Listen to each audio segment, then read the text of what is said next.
أعمالنا من يهده الله فلا مضل له ومن يضلله فلا هادي له ونشهد أن لا إله إلا الله وحده لا شريك له ونشهد أن سيدنا وحبيبنا ومولانا محمدا عبد الله ورسوله صلى الله عليه وعلى آله وصحبه وسلم الذي أكمل الله به قصر النبوة أي ختم الله به النبوة وحكما لا نبي بعده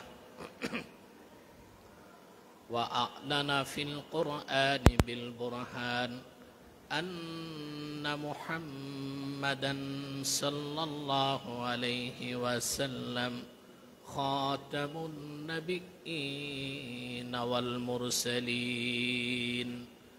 الذي أرسله بالحق بشيرا ونذيرا وداعيا إلى الله بإذنه وسراجا منيرا فقد قال الله تعالى في كلامه المجيد والفرقان الحميد أعوذ بالله من الشيطان الرجيم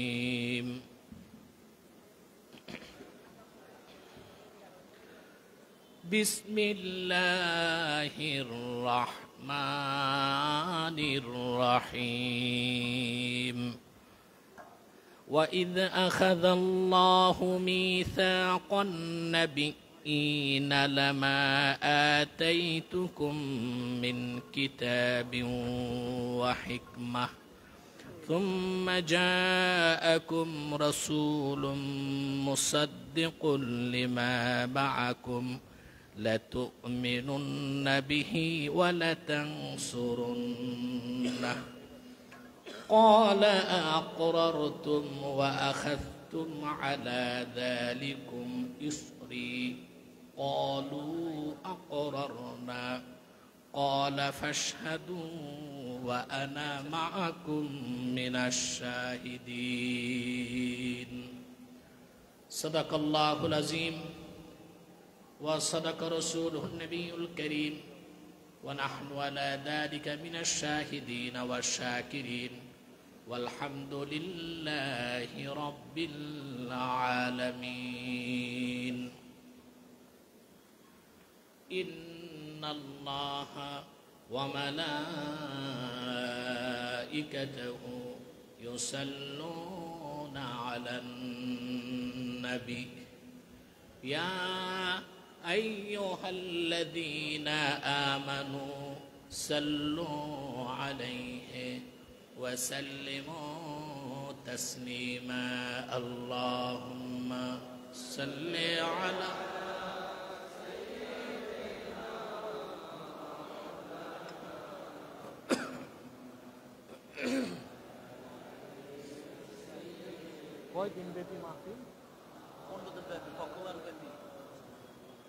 اللهم صل على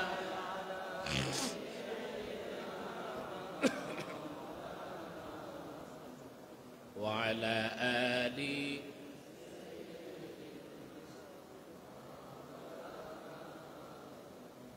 فهو الذي تم معناه وسورته ثم اصطفاه حبيبا بارئ النسم اللهم صل على سيدنا مولانا محمد وعلى آل سيدنا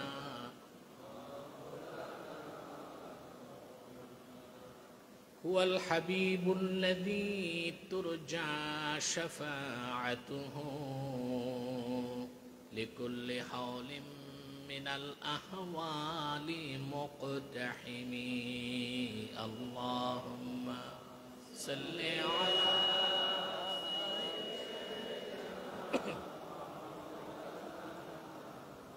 وعلى آل سيدنا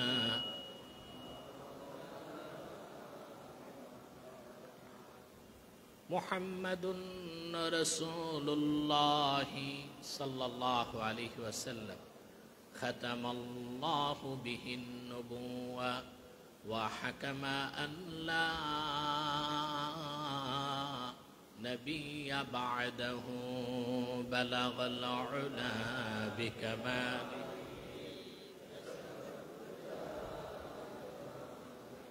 حسنت جميع خصاله صلوا عليه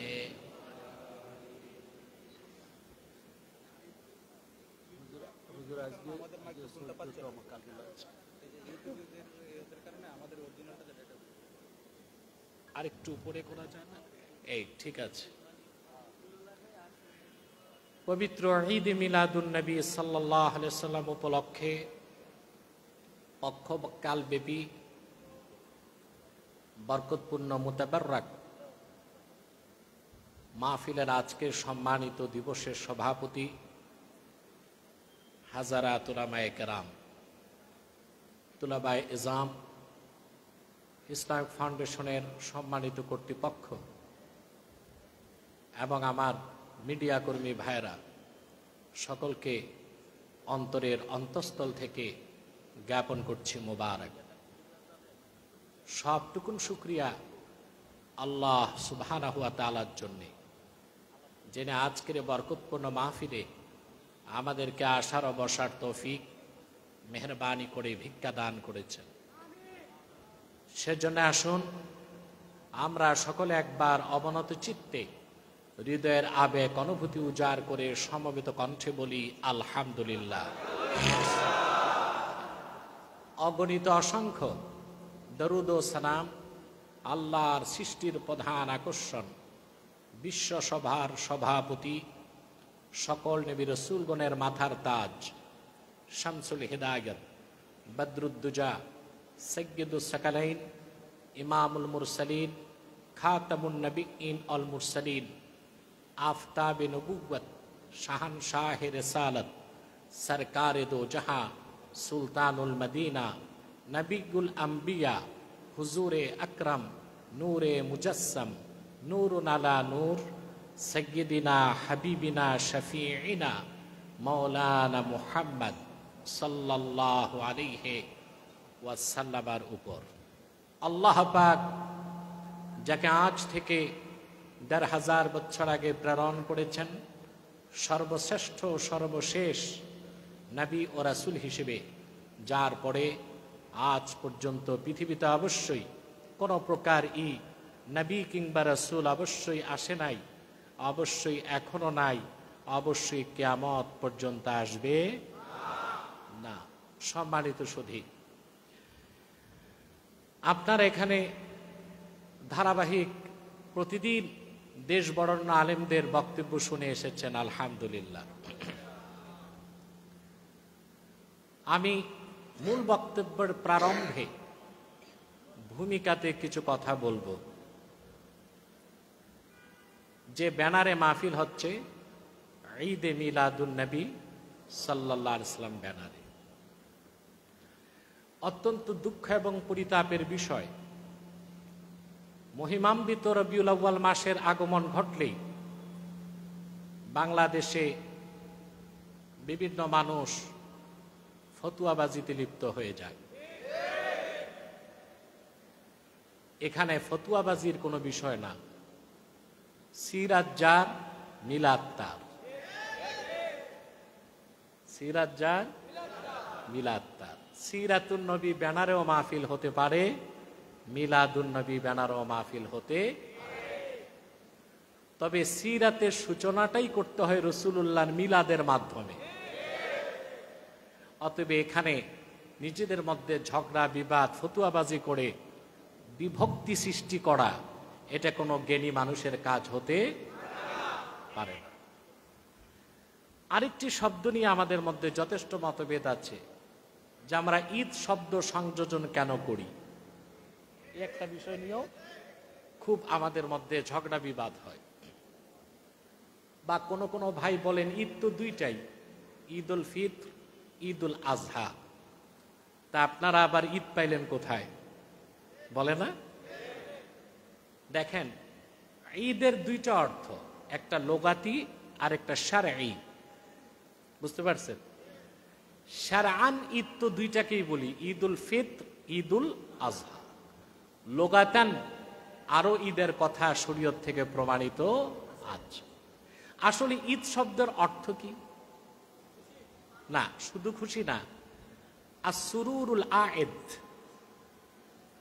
আসরুরুল Ayed, যে আনন্দটা বারবার মনে জাগে তাকে বলা হয় ঈদ।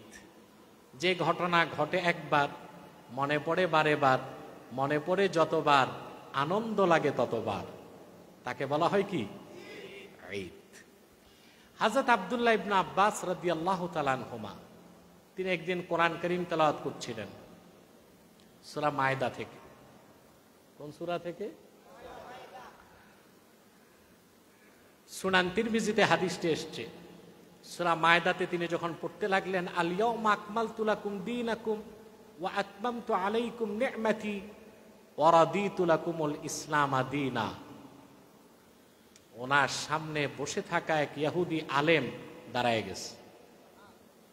সুবহানাল্লাহ বলবেন না? তাহলে বোঝা যায় ইহুদিরাও আগে কোরআন শরীফের তেলাওয়াত শুনতো, কোরআনের তেলাওয়াত বুঝতো, আর কোরআনের তেলাওয়াত ইহুদিদের কাছেও ভালো লাগতো। আর এখন এমন কিছু মুসলিম নামধারী পাওয়া যায়, কোরআন শুনতেও চায় না, শুনাইতেও চায় না। বসার থেকে ইহুদি দাঁড়ায় গেছে। তিরমিজির রাওয়ায়াতে নাম আসে না ইহুদির নাম কি ছিল, কিন্তু আহমদ বিন হাম্বল তার মুসনাদে নামটি উল্লেখ করেছেন। লোকটি ছিল কাবুল আহবার, তৎকালে ইহুদিদের সবচেয়ে বড় আলেম কাবুল আহবার। দাঁড়ায় হযরত আব্দুল্লাহ বিন আব্বাস রাদিয়াল্লাহু তাআলা আনহুকে সে বলল, লাউ নাযালাত হাযিহিল আয়াতু আলাইনা লাত্তাখাযনা ইয়াওমাহা ঈদা। আব্দুল্লাহ বিন আব্বাস, এইরকম একটা আয়াত যদি আমাদের নবী মুসার উপর নাজিল হতো, আয়াত নাজিলের দিনটাকে আমরা ঈদের দিন বানায় ফেলতাম।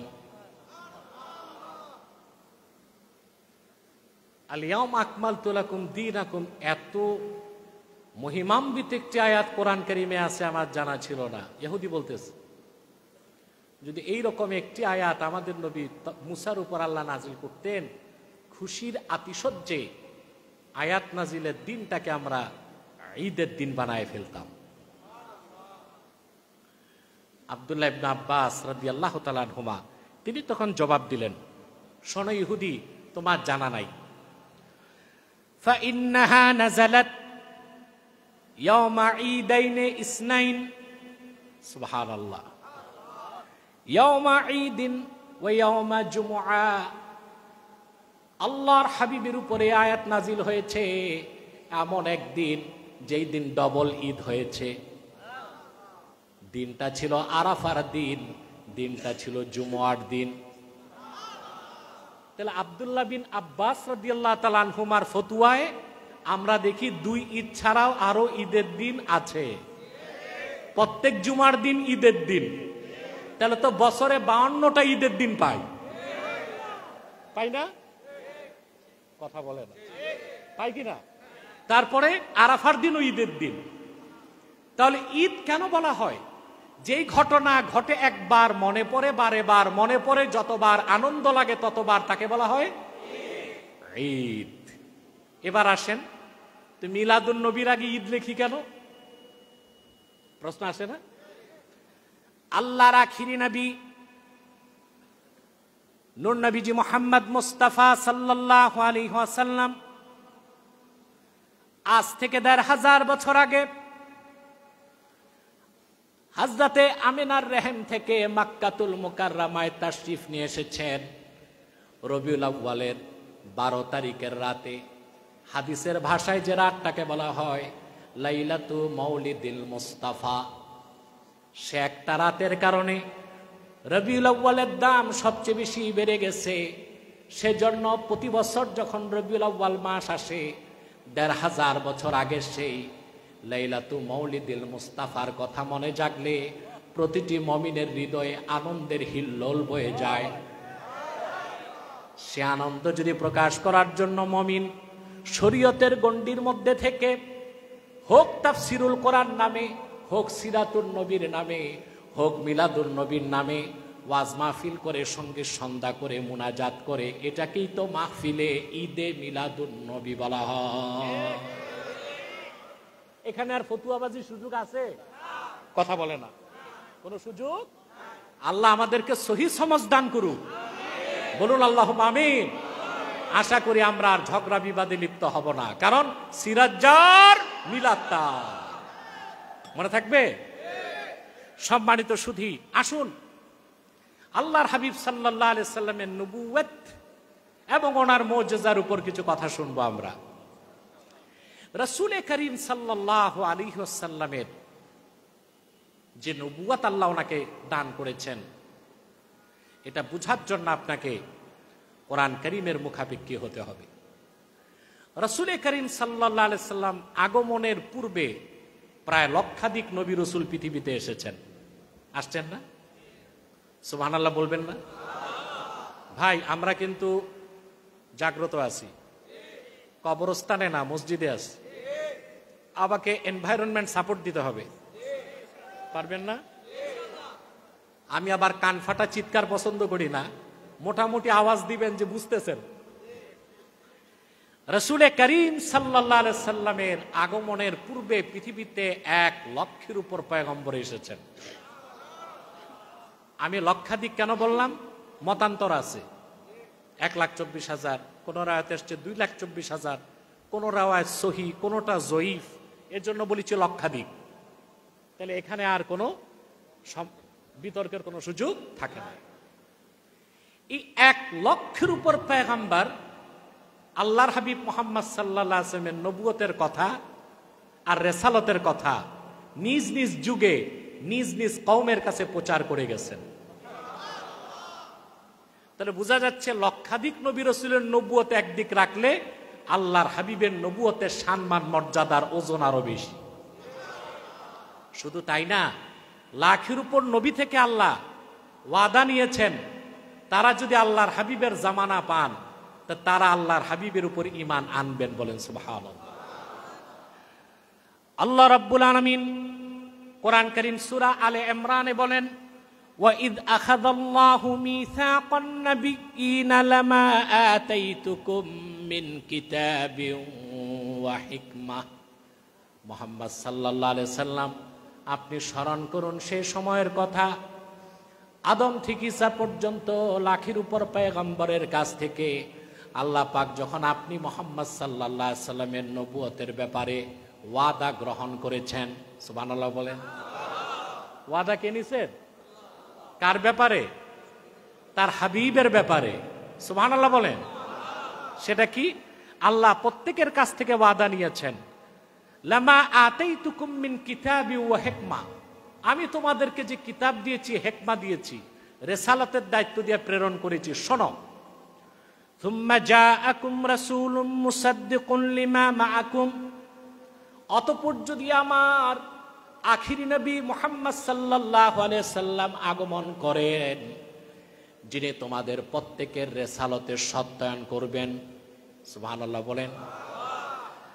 ওয়ালা তানসুরুন্নাহু লাতুমিনুন্না বিহি ওয়ালা তানসুরুন্নাহ, তাহলে অবশ্যই তোমরা প্রত্যেক পয়গম্বর আমার নবী মুহাম্মদ সাল্লাল্লাহু আলাইহি সাল্লামের উপর ঈমান আনবা আর ওনাকে সাহায্য করবা।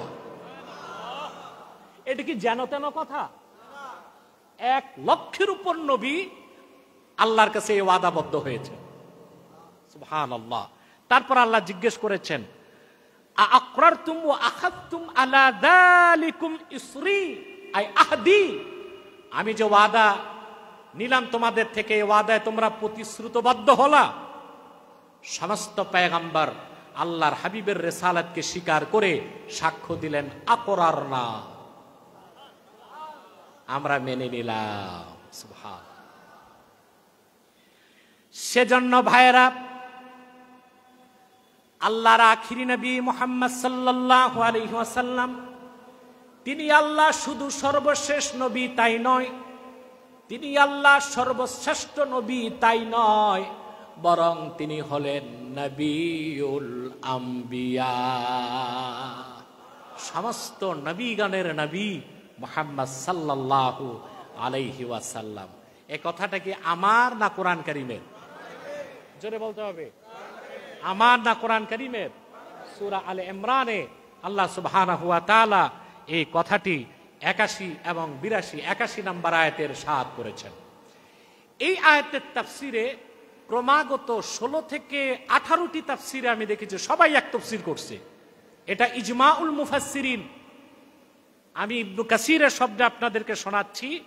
এই ওয়াদার অর্থ হচ্ছে আল্লাহ নবীদের কাছ থেকে এই ওয়াদা নিয়েছেন, লা ইন বুইসা মুহাম্মাদুন সাল্লাল্লাহু আলাইহি ওয়াসাল্লাম ওয়া হুম আহইয়া লা ইউমিনুন্না বিহি ওয়া লা ইয়ানসুরুন্না। লাখের উপর নবী রাসূল থেকে আল্লাহ এই ওয়াদা নিয়েছেন যে মুহাম্মদ সাল্লাল্লাহু আলাইহি সাল্লামের আগমন যখন ঘটবেন, নবীগণ যদি তখন বেঁচে থাকেন, তাদের নবুয়ত রহিত হয়ে যাবে, তারা যেন আল্লাহর হাবিব মুহাম্মদ সাল্লাল্লাহু আলাইহি সাল্লামের উপর ঈমান আনেন এবং মুহাম্মদ সাল্লাল্লাহু আলাইহি সাল্লামকে সাহায্য করেন। এখন একটা প্রশ্ন আসে, আল্লাহর হাবিব তো আসলেন ১৫০০ বছর আগে, তো পূর্বের নবীগণ ঈমান আনলেন কেমন করে? বিষয়টা অনেকটা অযৌক্তিক মনে হয় না? কথা বলে না? না, এটার জবাব আছে। এটার জবাব খুঁজতে গেলেই চোখের পর্দা সরে যায়। আমাদের দেশে একটা কথা আছে, অনেকেই বলে যে মুহাম্মদ সাল্লাল্লাহু আলাইহি সাল্লাম সরাসরি ওহী পাওয়ার পর যে কাজ করেছেন সেটা আদর্শ, এর আগেরটা আমাদের আদর্শ না। না, এটা হচ্ছে মূর্খ লোকের কথা, কোরআন হাদিস ও মারেফাত সম্পর্কে অজ্ঞ মানুষের কথা। মুহাম্মদ সাল্লাল্লাহু আলাইহি সাল্লাম তো তখন থেকে নবী যখন আদম নামে কোনো ব্যক্তির অস্তিত্বই ছিল না। এটা কি আমার কথা? দালাইলুন নবুওয়াত প্রথম খণ্ড 96 পৃষ্ঠার হাদিস। হাদিসটি বুখারী সহ 10 জন রওয়ায়াত করেছেন। কয়জন? দালাইলুন নবুওয়াত ইমাম বাইহাকি উল্লেখ করেন। হারজাত ইরবাজ বিন সারিয়া বর্ণনা করেন, ওয়া আনিল ইরবাজ ইবনে সারিয়াতা সাহিবি রাসূলিল্লাহি সাল্লাল্লাহু আলাইহি ওয়াসাল্লাম আন্নাহু ক্বাল সামি'তু রাসূলাল্লাহি সাল্লাল্লাহু আলাইহি ওয়াসাল্লাম ইয়াকুলু ইন্নী আব্দুল্লাহ ওয়া খাতামুন নাবিয়্যিন ওয়া ইন্না আদামা লামুনজাদিলুন ফি তিনাতিহি। ইরবাজ বিন সারিয়া বলেন, আমি আল্লাহর হাবিবের নূরের জবান থেকে আমার 2 কানে শুনেছি, তিনি বলেছেন, আমি মুহাম্মদ আল্লাহর বান্দা এবং সর্বশেষ নবী।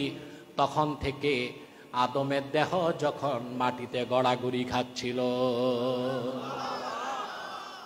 আদম নামে কোনো ব্যক্তির অস্তিত্বই যখন ছিল না, আল্লাহ তাআলা আমি মুহাম্মদ আল্লাহ সর্বশেষ নবী ও রাসূল, আল্লাহর বান্দা, সেই কথা আল্লাহ ঘোষণা দিয়েছেন। বলেন সুবহানাল্লাহ।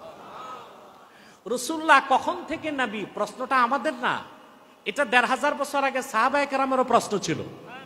এক সাহাবী এসে রাসূলুল্লাহকে বললেন, ইয়া রাসূলুল্লাহ সাল্লাল্লাহু আলাইহি ওয়াসাল্লাম, সাহাবী এসে বললেন, মাতা কুতিবতা ইয়া রাসূলুল্লাহ, আপনি কখন থেকে নবী?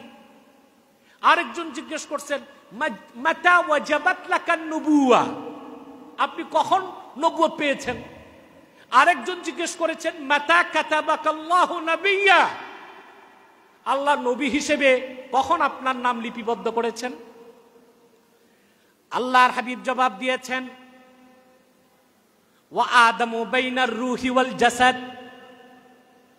আদমের একটা অংশ ছিল তার দেহ, আরেকটা ছিল তার রূহ।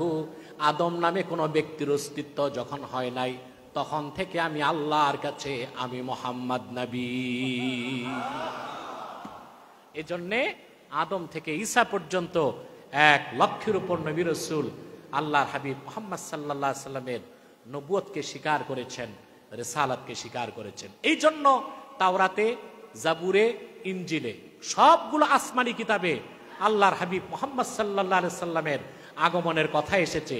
কারণ পূর্বে যত নবী এসেছেন প্রত্যেকেই মুহাম্মদ সাল্লাল্লাহু আলাইহি সাল্লামের নবুয়তের কথা, ওনার রিসালাতের কথা, ওনার আজমতের কথা, বরত্বের কথা, মহত্বের কথা, ওনার প্রশংসার কথাগুলো, আগমনের কথাগুলো বলে গেছেন। বলেন সুবহানাল্লাহ।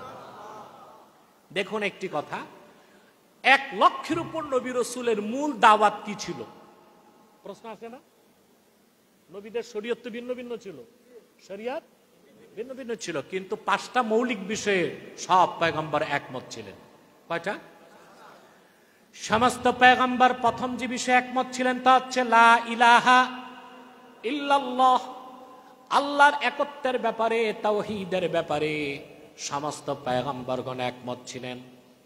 দ্বিতীয় যে বিষয়ে সমস্ত নবী রাসূলগণ একমত ছিলেন তা হচ্ছে মুহাম্মদ সাল্লাল্লাহু আলাইহি ওয়াসাল্লামের রিসালাতের কথা, উনি আল্লাহর সর্বশেষ নবী ও রাসূল, এই কথাটি সমস্ত পয়গম্বর বলে গেছেন।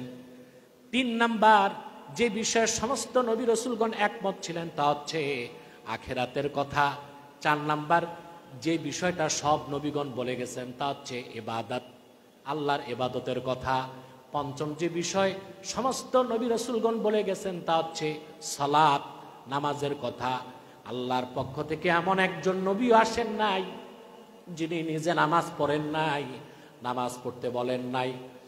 আদম থেকে ঈসা পর্যন্ত লক্ষাধিক নবী রাসূলগণ যে 5টি বিষয়ে ঐক্যমত্য স্থাপন করেছিলেন তার মধ্যে অন্যতম একটা হচ্ছে আল্লাহর হাবিব মুহাম্মদ সাল্লাল্লাহু আলাইহি সাল্লামের নবুয়তের কথা, রিসালাতের কথা এবং ওনার আগমনের কথা।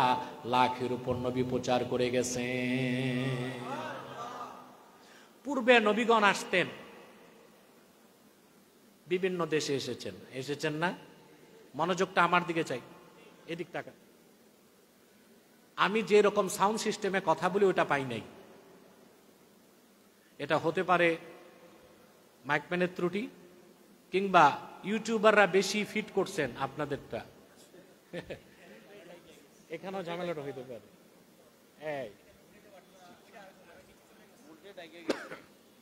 হ্যাঁ ঠিক আছে, যাক, ইউটিউবও তো দরকার আছে, কারণ স্যাটেলাইট মিডিয়াগুলো তো ওয়াজ মাহফিল বা ইসলামের পক্ষে প্রচার করতে চায় না। চায়? আমরা বিভিন্ন মাঠে প্রোগ্রাম করি লাখো মানুষ নিয়ে, স্যাটেলাইট চ্যানেল যায় না। আর বামপন্থী 30 জন মাঠে বের হয়, কেউ থাকিবে গাছতলা, কেউ থাকিবে 5 তলা, তা হবে না, সব স্যাটেলাইট চ্যানেল ওখানে যেয়ে বসে থাকে। ইসলামের সুমহান দাওয়াত সারা বিশ্বময় ছড়ায় দিচ্ছে ইউটিউবাররা। এই জন্য তাদেরকে আমি সবসময় রেসপন্স করি এবং সুযোগ দিয়ে থাকি। ফ্যানটা একটু ঘুরিয়ে দেয়, বাতাসটা সমস্যা করছে। সম্মানিত সুধী, মনোযোগ আছে তো? কথা শুনতেছেন তো? পূর্বের নবীগণ এসেছেন না, আমার দিকে না, এটা আরো ক্ষতি, আমার মাইকেরও ক্ষতি, আমারও ক্ষতি, এটা নিচে দিয়ে দেন।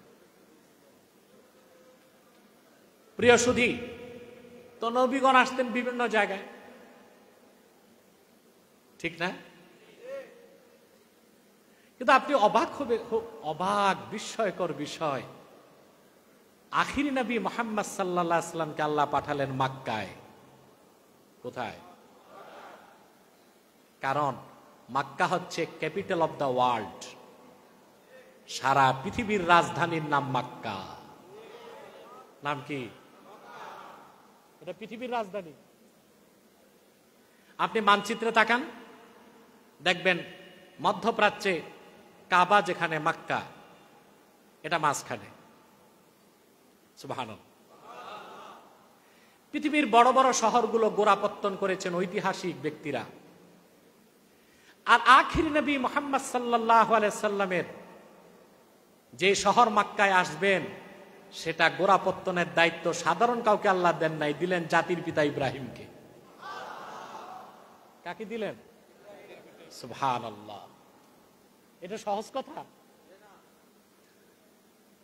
ইব্রাহিম আলাইহিস সালামকে আল্লাহ দায়িত্ব দিলেন মক্কার গোড়াপত্তন করতে। তারও আগে হযরত আদম আলাইহিস সালাম তিনি গোড়াপত্তন করলেন। দেখুন তো চিন্তা করে, মুহাম্মদ সাল্লাল্লাহু আলাইহি সাল্লামের আগমনের আগে একের পর এক নবী পাঠালেন, লাখের উপর নবী, যারা ছিলেন মুহাম্মদ সাল্লাল্লাহু আলাইহি সাল্লামের আগমনের ঘোষক। আরে ভাই, পুরুষের কণ্ঠে বলেন সুবহানাল্লাহ। আর তিনি আসবেন মক্কায়, সে মক্কার গোড়াপত্তনের দায়িত্ব দিলেন আল্লাহ আদমকে, পরবর্তীতে দিলেন ইব্রাহিম খলিলকে। আল্লাহ পাক বলেন, ইন্না আউওয়ালা বাইতিন উদিয়া লিন-নাসি লাল্লাযী বিবাক্কাতা মুবারাকান ওয়া হুদাল লিল আলামিন। আল্লাহর ইবাদতের জন্য প্রথম ঘর নির্মিত হলো বাক্কায়। কোথায় বলেন, কথা বলেন। বাক্কা মানে মক্কা। বাক্কা ইয়াবুক্কু, তাবুক্কু থেকে বাক্কা। কেন? আল্লাতী তাবুক্কু আনাকাল জাবাবেরা। আল্লাহর হাবিব মুহাম্মদ সাল্লাল্লাহু আলাইহি সাল্লাম মক্কায় আসবেন, ওনার মৌলিদ হচ্ছে মক্কা। সেজন্য জগৎ সৃষ্টির শুরু থেকে আজ পর্যন্ত, আজ থেকে কিয়ামত পর্যন্ত মক্কার নিরাপত্তার দায়িত্ব আল্লাহ নিজের হাতে রেখেছেন। বাক্কা ইয়াবুক্কু, তাবুক্কু মানে চূর্ণ বিচূর্ণ করা। পৃথিবীতে যখনই কোন শাসক মক্কায় ঢুকতে চেয়েছে, মক্কা তার ঘাটটা চূর্ণ বিচূর্ণ করে দিয়েছে, এই জন্য নাম বাক্কা। আর রাসূলুল্লাহর খাতিরে আল্লাহ নাম ঘুরায় দিলেন মক্কা। সুবহানাল্লাহ। এই মক্কা গোড়াপত্তন করলেন জিবরিল নিজে এসে আদমের মাধ্যমে। আদম আলাইহিস সালাম নামলেন শ্রীলঙ্কায়। ইমাম বাগাবী মাআলিমুত তানজিলে লেখেন, হাজ্জা আদামু আরবাঈনা হাজ্জাতান বিল মাশিয়ে।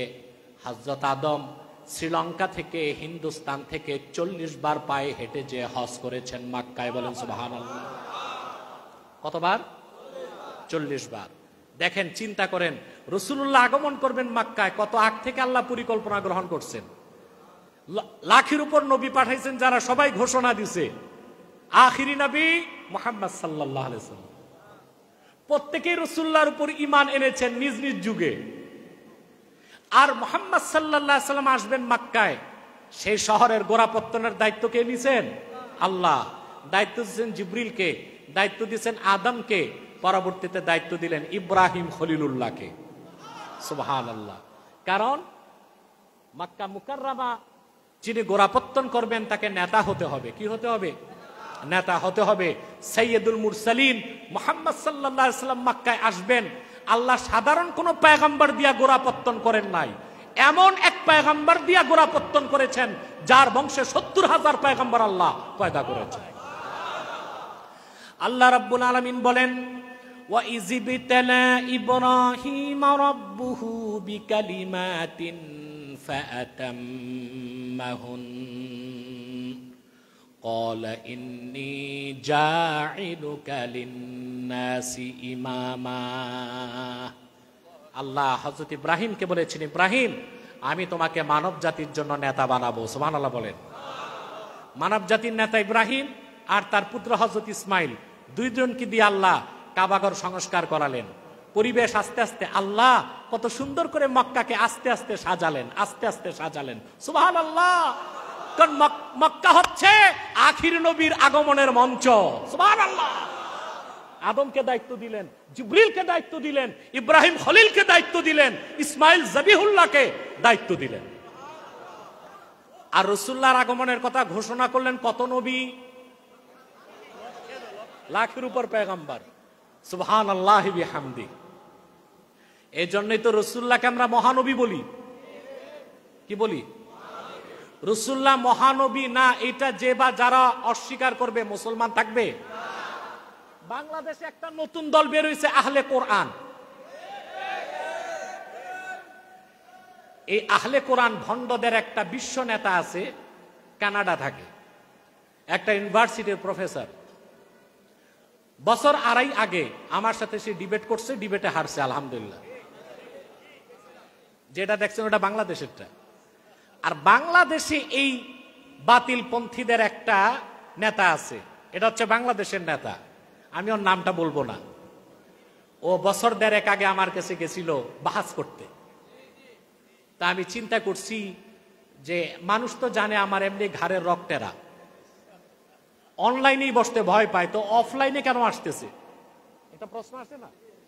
পরে টের পাইলাম বেটা ক্যান্টনমেন্টে যাইয়া বড় অফিসার দিয়া নারায়ণগঞ্জের ডিসি কে ফোন দিছে, এসপি কে ফোন দিছে। আমার কাছে যাওয়ার আগে জেলা প্রশাসকের সাথে মিটিং করে ফোর্স নিয়ে আমার কাছে আসছে। আমি বুঝছি ও এই কাম। আলহামদুলিল্লাহ সোশ্যাল মিডিয়ায় দেখেছেন সে শুধু হাদিস মানে, কোরআন মানে না। মানে শুধু কোরআন মানে, হাদিস মানে না, একটা হাদিসও মানে না। এবং তাদের কথা হচ্ছে যে মুহাম্মদ সাল্লাল্লাহু আলাইহি সাল্লাম সর্বশ্রেষ্ঠ নবী না, ইব্রাহিম সর্বশ্রেষ্ঠ নবী। নাউজুবিল্লাহ। তারপরে গেল আমার কাছে, আলহামদুলিল্লাহ 22 মিনিটের মাথায় তওবা করে নাকে খত দিয়া পরাজিত হয়ে ভাগছে। পরে আমি তথ্য পেলাম ইহুদিরা একটা ধর্ম নতুন করে চালু করছে, এটা নাম হচ্ছে আব্রাহামিজম। কি নাম? হযরত ইব্রাহিমের নামে একটা ধর্ম তারা চালু করছে। ওরাই প্রচার করে যে Islam is the best, but Islam is not last and final. ইসলাম সর্বশ্রেষ্ঠ, তবে ইসলামই মানতে হবে এমন কোনো কথা নেই। এবং তারা প্রচার করে মুহাম্মদ সাল্লাল্লাহু আলাইহি সাল্লাম মহানবী, এটা মানা যাবে না, ইব্রাহিম মহানবী। আর তারা বুখারী মুসলিম সহ একটা হাদিসও বিশ্বাস করে না। তাদের মুসলমান বলা যাবে? আহলে আরব সমস্ত মুহাদ্দিস একমত, বুঝলেন? মান আনকারা হাদিসান সহিহাম মিন আহাদিসি রাসূলিল্লাহ সাল্লাল্লাহু আলাইহি ওয়াসাল্লাম قد ثبت صحته عند المحدثين بالاتفاق فهو কাফির। আল্লাহর হাবিবের একটা সহিহ হাদিস, সব হাদিস না, একটি সহিহ হাদিস, যে হাদিস সহিহ হবার পক্ষে সব মুহাদ্দিস একমত, ওই রকম একটা সহিহ হাদিস যে অস্বীকার করবে সে কাফের। আর ওরা একটা হাদিসও মানে না, বলে বুখারী মুসলিম সহ সব জাল। আহলে কোরআন দাবিদারেরা আহলে কোরআন না আহলে শয়তান? নিঃসন্দেহে তারা জিন্দিক এবং কাফের। আমি খুব আতঙ্কিত হয়ে গিয়েছিলাম জাতীয় শিক্ষাক্রম রিভিউ করার জন্য যে এনসিটিভি, ওখানে ওই আহলে কোরআন দাবিদার ভণ্ডটার নাম চলে আসছে। আপনারা লোক পাইলেন না ইসলাম ধর্ম বই রিভিউ করার জন্য। ইসলামিক ফাউন্ডেশনে লোক নাই, দেশে আলেম নাই, ইসলামিক স্কলার নাই, যা রাখলেন সবই তো বাম আর এথিস্ট, কিছু লেফটিস্ট, আর একটারে রাখছেন এটা হাদিসই বিশ্বাস করে না, এটা ইসলাম ধর্ম বই কিভাবে সংস্কার করবে? কথা বলে না। একটা কথা শোনা যায়, ইনক্লুসিভ গভর্নমেন্ট বলে না, সম্পৃক্ততামূলক সরকার। ভাই, যারে যে জায়গা দেওয়ার ওইখানে না দিবেন। সিদ্ধেশ্বরী মন্দিরের দায়িত্ব পালন করতে কোনো আলেম যাবে না, ওখানে ঠাকুর দায়িত্ব পালন করবে। কিন্তু ইনক্লুসিভ গভর্নমেন্টের নামে বাইতুল মুকাররমের দায়িত্বে কোনো ব্রাহ্মণ আসতে পারে না। যার দায়িত্ব যেখানে, তাকে তো সেখানে দিতে হবে। অতএব এনসিটিভিতে ইসলামী বই সংস্কারের জন্য যাদের দিয়েছেন, কোন নাস্তিক বাম আর রামকে, বাতিলপন্থীকে মুসলমান মেনে নিবে না, যোগ্য আলেমদেরকে দায়িত্ব দিতে হবে।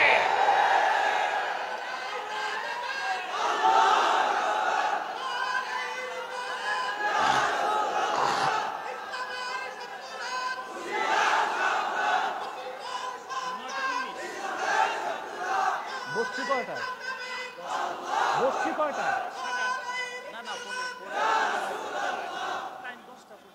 সম্মানিত সুধী, অতএব যারা ইনক্লুসিভ গভর্নমেন্টের কথা বলছেন আমাদেরকে ব্যাখ্যা দিতে হবে।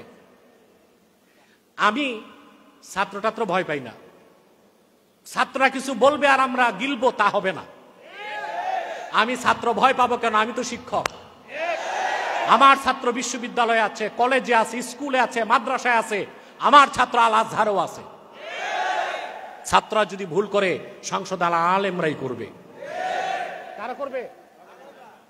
অতএব ইনক্লুসিভ গভর্নমেন্টের ব্যাখ্যাও আমি চাই, দিতে হবে। সম্পৃক্ততামূলক সরকার আমরাও চাই, কিন্তু যার দায়িত্ব যেখানে তাকে তো সেখানে বসাতে হবে, ঠিক না? আল্লাহ সুমতি দান করুক। সম্মানিত সুধী, বলছিলাম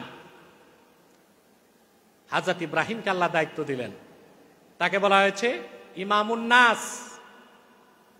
তাকে আল্লাহ দায়িত্ব দিলেন দ্বিতীয়বার মক্কা মুকাররমার গোড়াপত্তনের জন্য। সুবহানাল্লাহি বিহামদিহি। গোড়াপত্তন করলেন আদম, সহযোগিতা করলেন জিবরিল, সংস্কার করলেন হযরত ইব্রাহিম, সঙ্গে ছিল ইসমাইল। কেন? কারণ মক্কা হবে আখিরি নবীর আগমনী স্থল, মাওলিদ। বলেন সুবহানাল্লাহ। খেয়াল করতেছেন?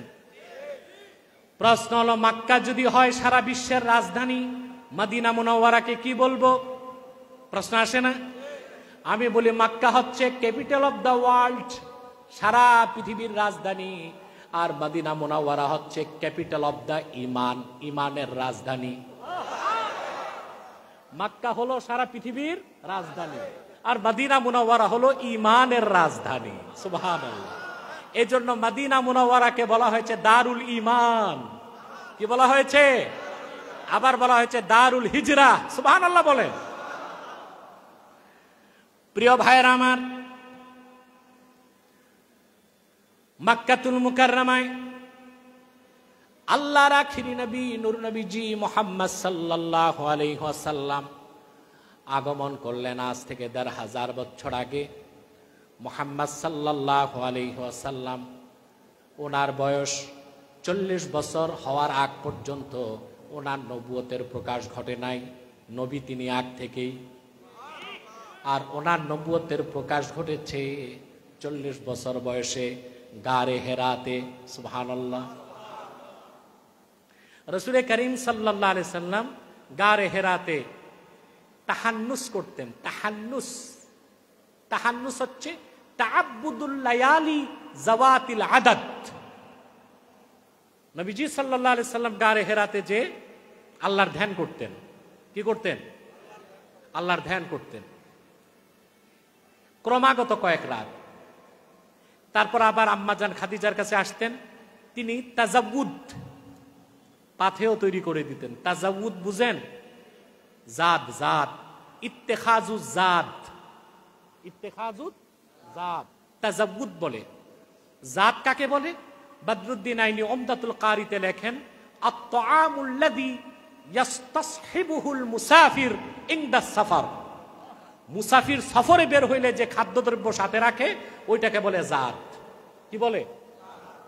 আপনি বাড়িতে নাস্তা করছেন, এখন ঢাকা আসবেন, মনে করেন চট্টগ্রাম থেকে, বুঝেন নাই? তো 10টা খেজুর পকেটে রাখছেন বাসে খাওয়ার জন্য, এটা জাদ। এটা কি? আর যে বাসায় যে খাইছেন ওটা তো আম, ওটা কি? তো আম। অর্থাৎ জাদ হচ্ছে আত-তাআমুল লাযী ইয়াসতাসহিবুহুল মুসাফির ইনদা সাফার। মুসাফির যখন সফরে বের হয় সঙ্গে যে খাদ্য রাখে তাকে বলা হয় জাদ। আল্লাহর হাবিব সাল্লাল্লাহু আলাইহি সাল্লাম, মুহাম্মদ সাল্লাল্লাহু আলাইহি সাল্লাম গারে হেরা থেকে 3 দিন পর 4 দিন পর আম্মাজান খাদিজার কাছে আসতেন, তিনি রাসূলুল্লাহকে জাদ তৈরি করে দিতেন। রাসূলুল্লাহ গারে হেরাতে যেতেন। সুবহানাল্লাহ। এভাবে 6 মাস চলল। কয় মাস? তারপর আল্লাহর হাবিবের নবুয়তের প্রকাশ ঘটলো সরাসরি ওহীর মাধ্যমে, কোরআনের মাধ্যমে। বলেন সুবহানাল্লাহ। এবার আমি চলে যাচ্ছি রাসূলুল্লাহর মুজিজার কথা বলতে। বুঝতেছেন? আমাকে এই বিষয়টাই কর্তৃপক্ষ দিয়েছিল, তো সংক্ষিপ্ত সময়ে একটা মেসেজ যেন দিতে পারি সেজন্য আমি কথাগুলো, মৌলিক কথাগুলি শুধু আপনাদেরকে বলছি। আপনাদের কষ্ট হচ্ছে না তো? আমরা ইনশাআল্লাহ 10টা পর্যন্ত বসতে পারবো তো সবাই? আমরা নিয়ত করছি মুনাজাত করে গুনাহ মাফ করে আল্লাহওয়ালা হয়ে বাড়ি যেতে চাই। কারা কারা হাত তুলে আল্লাহকে দেখা?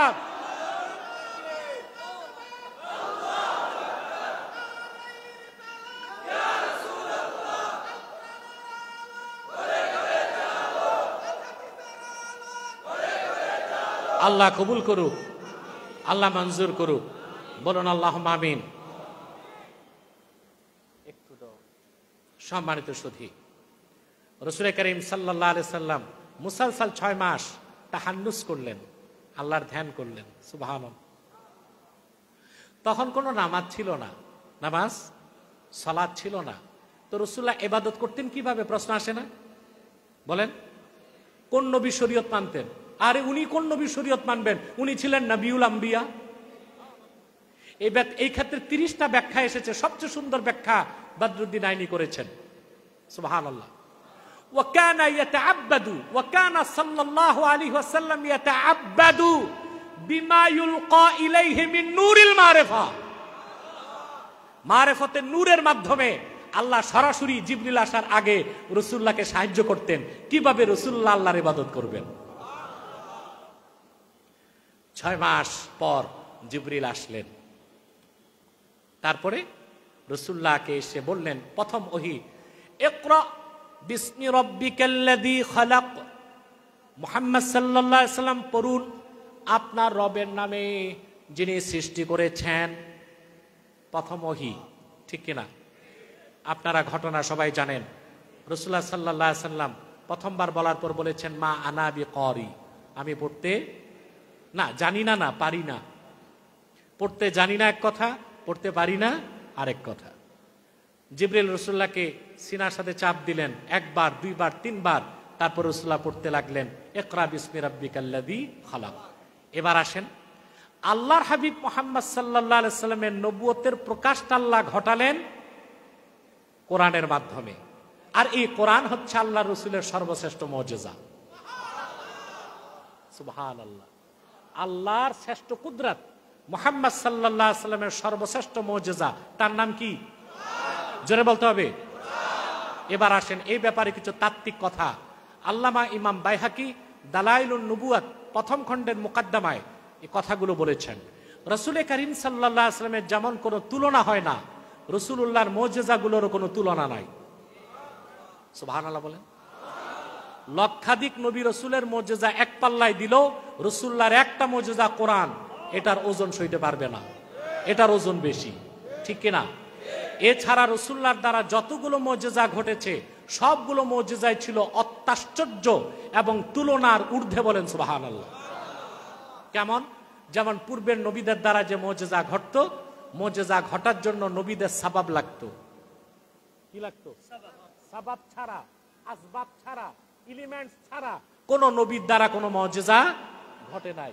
কিন্তু রাসূলুল্লাহ সাল্লাল্লাহু আলাইহি সাল্লামের মুজিজা ঘটার জন্য কোনো সাবাব লাগতো না। বলেন সুবহানাল্লাহ। যেমন দাউদ আলাইহিস সালাম, কি নাম? ইহুদিরা তারে নবী মানে, নাম ডেভিড, তারা বলে ডেভিড। এই যে ইহুদিরা ইসরায়েলে কি চাচ্ছে? জেরুজালেমকে চাচ্ছে। কেন চাচ্ছে? ওরা বলে কে ডি, অর্থাৎ কিং ডেভিড। ওরা বলতে চায় যে এই জেরুজালেমটা ডেভিডের রাজত্ব আবার ফিরে আনবে। ডেভিড মানে দাউদ আলাইহিস সালাম রাজত্ব করছেন, দাউদ আলাইহিস সালাম চলে গেছেন, উত্তরসূরি হিসেবে ইহুদিরা জেরুজালেমের রাজত্ব করবে। এটা ইহুদিদের একটা মিথ্যা দাবি। কাদের দাবি? মিথ্যা দাবি। 3000 বছর আগে বখতে নসর তাদেরকে ক্ষমতাচ্যুত করেছে। 3000 বছরে পৃথিবীর কোথাও ইহুদিরা কোনো বৈধ রাষ্ট্র বানাতে পারে নাই। পারছে? এবং তাওরাতের একটা পার্ট অফ পার্সেল হচ্ছে তালমুদ। সে তালমুদের মধ্যে লেখা আছে ইহুদিদের রাষ্ট্র তৈরি হলেও 80 বছরের বেশি তাদের কোনো রাষ্ট্র টিকবে। তারপর ইহুদিরা অন্যায়ভাবে ফিলিস্তিনের মুসলমানদেরকে নির্যাতন করছে। আর এটা একমাত্র করতে পারছে পশ্চিমা সন্ত্রাসীদের সহযোগিতায়। যদি আপনাকে বলা হয় পৃথিবীর সবচেয়ে বড় সন্ত্রাসী দেশ কোনটা? Top most terrorist state in the world, illegal state, top most terror and illegal state in the world, Israel. পৃথিবীর সবচেয়ে অবৈধ সন্ত্রাসী রাষ্ট্র হচ্ছে ইসরায়েল, ঠিক না? আমেরিকার সাপোর্ট ছাড়া 1 ঘন্টাও সে টিকে থাকতে পারবে না। আমেরিকা তাকে অন্যায়ভাবে সহযোগিতা করছে। আমরা শুনেছি হিজবুল্লাহ প্রধান হাসান নাসরুল্লাহ শাহাদাত বরণ করেছে। শুনছেন না আপনারা? এসব কিছু হচ্ছে আমেরিকার অবৈধ সহযোগিতার কারণে। আল্লাহ পশ্চিমা জালেমদের কালো হাতকে ভেঙ্গে চুরমার করে দেখ, বলেন আল্লাহুম্মা আমিন। সম্মানিত সুধী, দাউদ আলাইহিস সালাম কি ইহুদিরা বলে ডেভিড, কি বলে? ডেভিড। দাউদ আলাইহিস সালামের মুজিজা কি ছিল? তিনি ছিলেন যোদ্ধা। দাউদ আলাইহিস সালাম কি ছিলেন? আরো পরিচয় ছিল তার, তিনি রাজনীতি করতেন আর যুদ্ধ করতেন। আপনারা অবাক হবেন, বনি ইসরায়েলের অধিকাংশ পয়গম্বর রাজনীতি করতেন। কেন বললাম? আমাদের দেশে আলেমরা রাজনীতির কথা বললে এক ধরনের লোক নাক ছিটকায়, বলে রাজনীতি এই খারাপ কাজটা আলেমরা কেন করবে। এজন্য আমাদের দেশের পীর সাহেবরা রাজনীতির কথা শুনলে দোয়া ইউনুস পড়ে। বাংলাদেশে বলে না? দেখুন, রাজনীতি দুই রকম, একটা নন্দিত আর একটা নিন্দিত। সিয়াসাতি ইসলামিয়া, ইসলামী রাজনীতি বিশ্বাস করা মিন ওয়াজিবাতিল ইসলাম। ইসলামী রাজনীতি বিশ্বাস না করলে আপনার ঈমান থাকবে না। আমরা এটা বিশ্বাস করি, ঠিক না? বনি ইসরায়েলের নবীগণ রাজনীতি করতেন, তো খারাপ জিনিসকে আল্লাহ নবীদের করতে দিতেন? দিতেন? এখন কারা বাংলাদেশে বলে আলেমরা রাজনীতি করবে না? ওই ধান্দাবাজ যারা, তারা চায় আলেম আর পীর সাহেবরা মসজিদ মাদ্রাসা সামলাবে, খানকাগুলো সামলাবে, আর খানকায় বসে তসবিহ জপবে, আর যত চুরি চামারি রাজনীতি এগুলো করবে টাউটার আর বাটপাররা। না, আমাদেরকে কালচার পরিবর্তন করতে হবে, ঠিক না? প্রত্যেককে রাজনীতি করতে হবে, তবে নন্দিত রাজনীতি, সেটা হচ্ছে ইসলামের রাজনীতি। তবে সবাই রাজনীতি করবে না, কেউ রাজনীতি করবে আর কেউ রাজনীতি শিখাবে। সবাই রাজনীতি করলে হবে না, কেউ করবে কেউ শিখাবে। অনেকে বলে আপনি রাজনীতি করেন না কেন? আমি বলি আমি রাজনীতি করি না, রাজনীতি শিখাই। কাউকে তো শিখাতে তো হবে, হবে না? সম্মানিত সুধী, বনি ইসরায়েলের নবীগণ রাজনীতি করতেন, যুদ্ধ করতেন, জিহাদ করতেন। সহিহ মুসলিমে এসেছে, রাসূল করিম সাল্লাল্লাহু আলাইহি ওয়াসাল্লাম ইরশাদ করেছেন, কানা বানু ইসরাঈল তাসুসুহুমুল আম্বিয়া কুল্লামা হালাকা নাবিয়্যুন খালাফাহু নবী ফাইন্নাহু লা নাবিয়্যা বা'দি ফাসায়াকুনু খুলাফা। বনি ইসরায়েলের পয়গম্বরগণ রাজনৈতিক নেতৃত্ব দিতেন। একজন নবী ইন্তেকাল করলে আরেকজন নবী দায়িত্ব নিতেন। রাসূলুল্লাহ বলেছেন, আমি মুহাম্মদ আল্লাহর সর্বশেষ নবী ও রাসূল, আমার পরে কিয়ামত তক কোনো নবী নাই, কোনো রাসূল নাই। আমার উম্মতের নেতৃত্ব দিতে আসবে অসংখ্য খলিফা। কারা আসবেন? প্রথম খলিফা ছিলেন আবু বকর সিদ্দিক, তারপর হযরত ওমর, তারপর হযরত উসমান, তারপর হযরত আলী, তারপর হযরত হাসান, তারপর ওমর ইবনে আব্দুল আজিজ। এরা প্রত্যেকেই ছিলেন খোলাফাউর রাশিদুন, খোলাফায়ে রাশিদিনের অন্তর্ভুক্ত ছিলেন। তো বলছিলাম, দাউদ আলাইহিস সালাম রাজনীতিও করতেন, যুদ্ধ করতেন। এখন যুদ্ধ করতে কি তসবিহ আর জায়নামাজে হবে, না অস্ত্র লাগবে? এখন এত অস্ত্র বানাবেন কই? ওনার মুজিজাই ছিল, হাদিস শরীফে এসেছে, আলানাল্লাহুল হাদিদা বিয়াদি দাউদা, পয়গম্বর দাউদের হাতে আল্লাহ রাব্বুল আলামিন লোহাকে পানির মতো গালায় দিতেন। এটা ছিল দাউদ নবীর মুজিজা। লোহা ধরতেন, পানির মতো গলে যেত।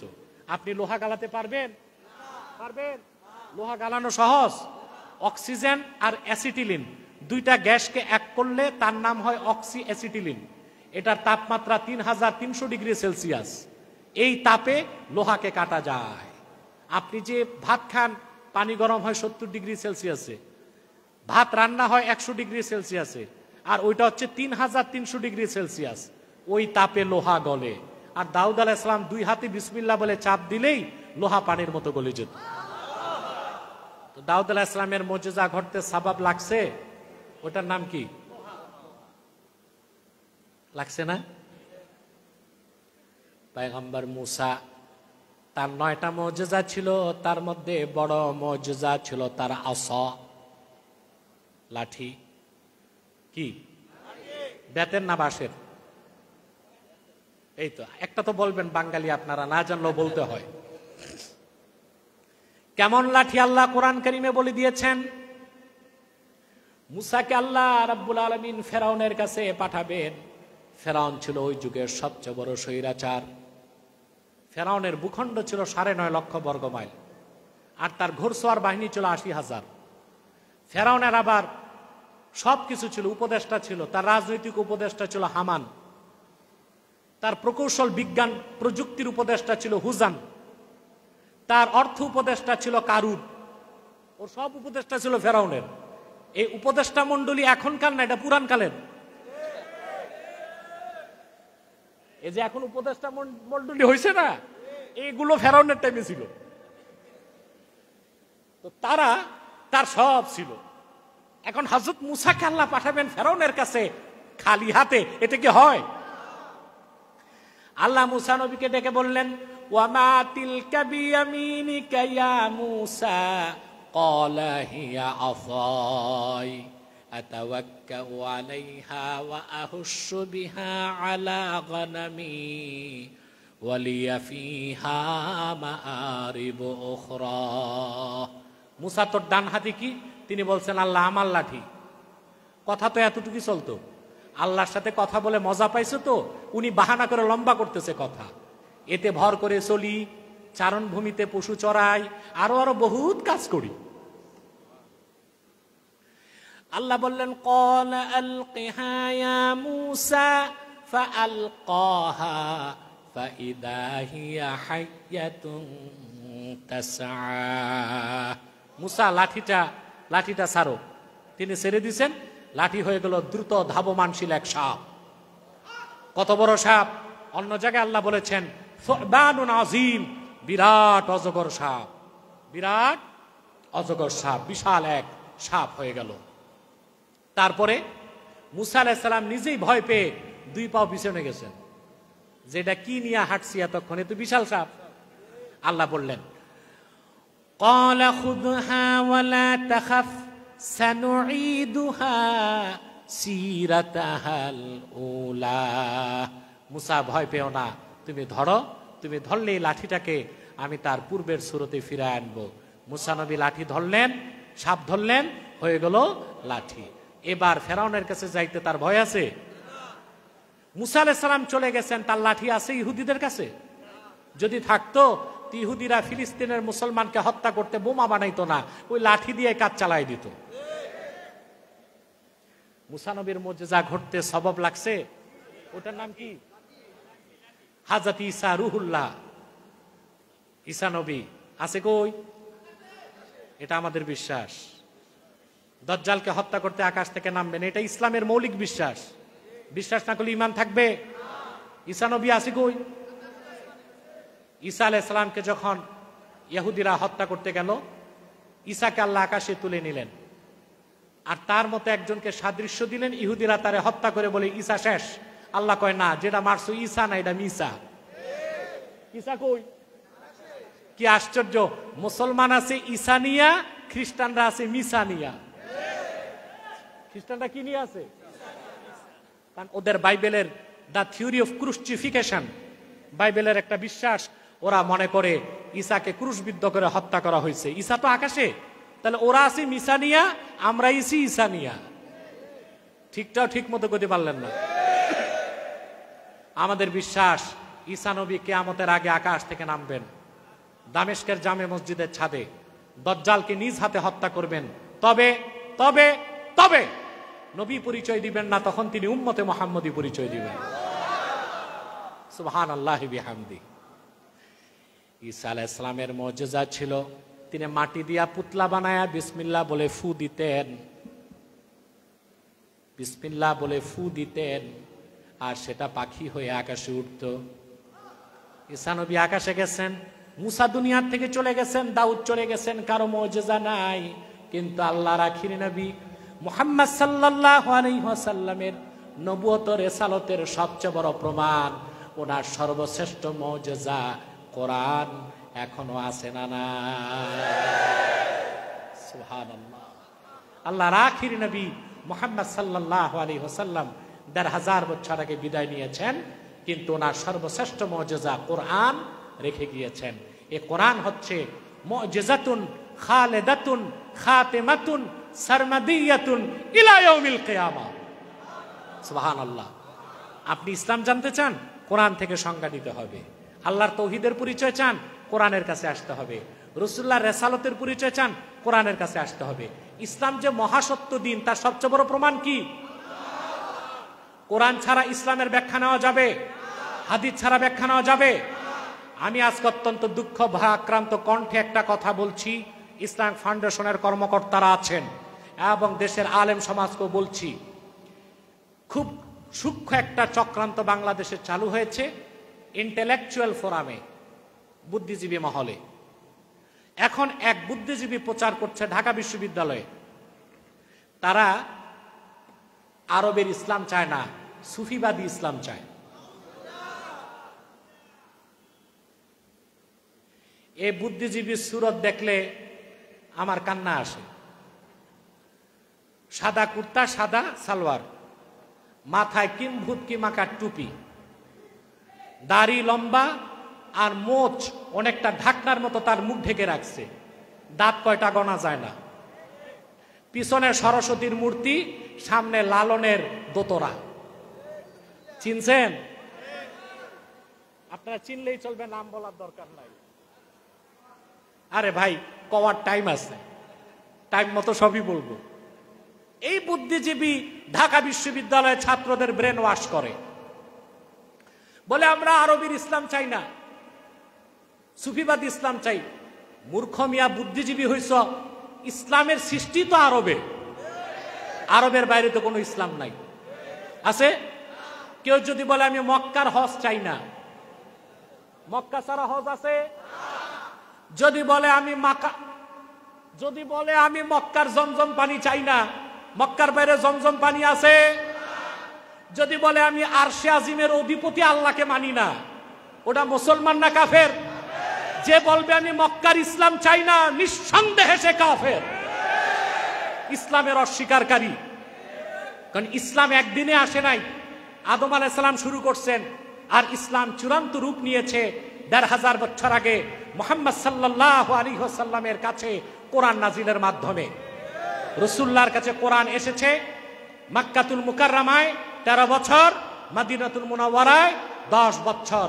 এই ২৩ বছরে আরবে মক্কা মুকাররমায়, মদিনাতুল মুনাওয়ারায় ইসলাম পরিপূর্ণতা লাভ করেছে। ওই ইসলামের বাইরে আরবের ইসলাম ছাড়া আর কোনো ইসলাম না। বলে সুফিবাদী ইসলাম। তোমার ইসলামের ভার্সন করার ক্ষমতা কে দিয়েছে? ইসলাম তো একটাই। বলে কি রেডিক্যাল ইসলাম, আবার বলে পলিটিক্যাল ইসলাম, আবার বলে সুফিবাদী ইসলাম, মডার্ন ইসলাম। বলে ইসলাম একটাই। মুহাম্মদ সাল্লাল্লাহু আলাইহি সাল্লাম আল্লাহর কাছ থেকে যে ইসলাম এনেছেন, এর বাইরে কোন ইসলাম নাই। তবে ইসলামের পলিটিক্স হচ্ছে ইসলামের একটা অংশ, সেটা পূর্ণাঙ্গ ইসলাম না। জিহাদের কথা বললে বলে রেডিক্যাল ইসলাম। হ্যাঁ, জিহাদ পূর্ণাঙ্গ ইসলাম না, ইসলামের একটা অংশ। তরিকত, তাসাউফ পরিপূর্ণ ইসলাম না, ইসলামের একটা অংশ। তবে সুফিজম নিয়ে আমার প্রশ্ন আছে। সুফিবাদের নামে বহুত ভণ্ডামি চলে। ওই বুদ্ধিজীবী আবার নেতা মানে লালনকে, কারে মানে? লালনকে। তার নেতা ঠিক নাই, পিছনে সরস্বতীর মূর্তি, সামনে লালনের বেহালা। বুঝলেন? আমি গবেষণা করে দেখছি, কেউ প্রমাণ করতে পারবে না লালন কি মুসলিম ছিল না হিন্দু ছিল। এটা এখন পর্যন্ত প্রমাণ করাই সম্ভব হয় নাই। সে লালনের শিরকি আকীদা বিশ্বাস ইসলামের নামে ঢাকা বিশ্ববিদ্যালয়ের যুবকদেরকে চাপিয়ে দেবার চক্রান্ত বরদাস্ত করা হবে না। এবং আমি তাকে ছাত্র সমন্বয়কের মাধ্যমে ডিবেটের চ্যালেঞ্জ করেছি। সে যদি ডিবেট করতে চায় অফলাইনে টিএসসি তে, আমি ডিবেট করতে প্রস্তুত আছি। কিন্তু ইসলামের নামে অপব্যাখ্যা দিয়া জাতিকে ধ্বংস করতে দেওয়া হবে না। মনে থাকবে, ইসলাম একটাই। আল্লাহর হাবিব যে ইসলাম এনে দিয়েছেন আল্লাহর কাছ থেকে ১৫০০ বছর আগে, সেই ইসলাম পরিপূর্ণতা লাভ করেছে, বিকশিত হয়েছে আরব থেকেই। তো কথা বলে না? অথবা আরব ইসলাম মানি না মানি, ইসলামকে অস্বীকার করা এবং এই আকীদা যার, সে নিঃসন্দেহে জিন্দিক ও কাফের হয়ে যাবে, তাতে কোনো সন্দেহ। আমি ঘন ঘন কাফের কেন বলি? কারণ আমি মুফতি। যে ওয়াজ করে সে চিন্তা ভাবনা করে, বক্তা কিংবা প্রবক্তা ফতুয়া দিতে পারে না। আর সুফি যারা, তারা ঘুরায় ফিরায় কথা বলে, কাফেরকে কাফের জানে বলতে চায় না। আর মুফতির কাজ হচ্ছে সরাসরি ফতুয়া। কথা বুঝতে পারছেন? আল্লাহ আমাদেরকে কবুল করুক, আল্লাহ আমাদেরকে মঞ্জুর করুক, বলুন আল্লাহুম্মা আমিন। তাহলে আমার ভাইয়েরা, এই কোরআন কারীম হচ্ছে আল্লাহর হাবিবের সর্বশ্রেষ্ঠ মুজিজা। সুবহানাল্লাহ বলবেন না? কি রকম মুজিজা? যে কথা বলছিলাম, রাসূলুল্লাহর মুজিজার জন্য কোনো সাবাব লাগতো না। আল্লাহর হাবিব সাল্লাল্লাহু আলাইহি ওয়াসাল্লাম একদিন কাবা ঘরের সামনে দাঁড়িয়ে আছেন। পাশে ছিল আবু কুবাইস পাহাড়। নাম শুনছেন আবু কুবাইস? যারা হজ করছেন তাদেরকে একটু চিনায় দিই। বাব আব্দুল আজিজ থেকে বের হয়ে আপনি যদি মিসফালার দিকে যান, বাম দিকের যে পাহাড়, এটাই আবু কুবাইস। এবং হাদিস শরীফে এসেছে, আউয়ালু জাবালিন খালাকাহুল্লাহু ফিল আরদে আবা কুবাইস। এই পৃথিবীতে আল্লাহ প্রথম পাহাড় সৃষ্টি করছেন, ওটা আবু কুবাইস। আল্লাহর হাবিব এই পাহাড়ের সামনে দাঁড়িয়ে আছেন। আবু জেহেল, নাম না আবু জেহেল, জাহিলি যুগে 17 জন হায়ার এডুকেটেড, উচ্চ শিক্ষিত একজন বুদ্ধিজীবী ছিল আবু জেহেল।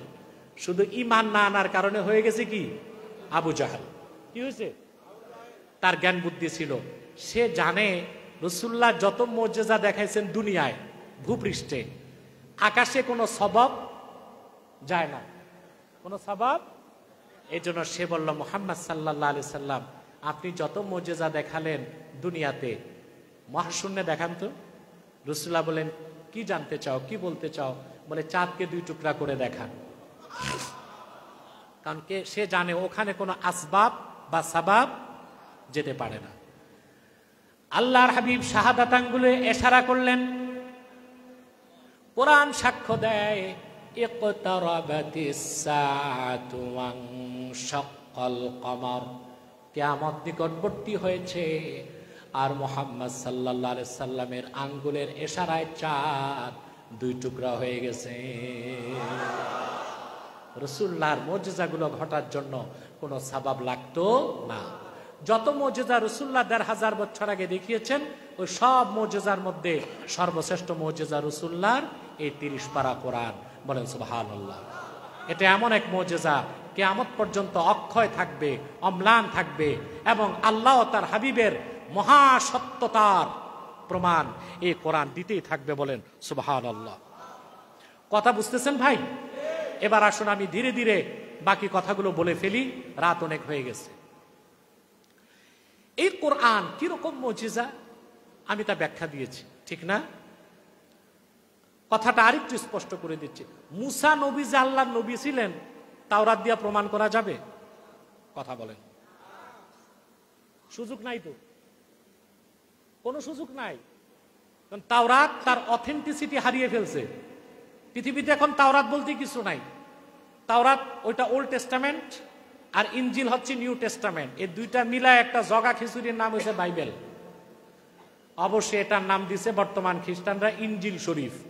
ওইখানে ইনজিলের রস্যইও নাই। এখন আপনি বলেন, ওল্ড টেস্টামেন্টে একটা তথ্য এসেছে, লূত আলাইহিস সালাম নাকি তার মেয়েদের সাথে সহবাস করতেন।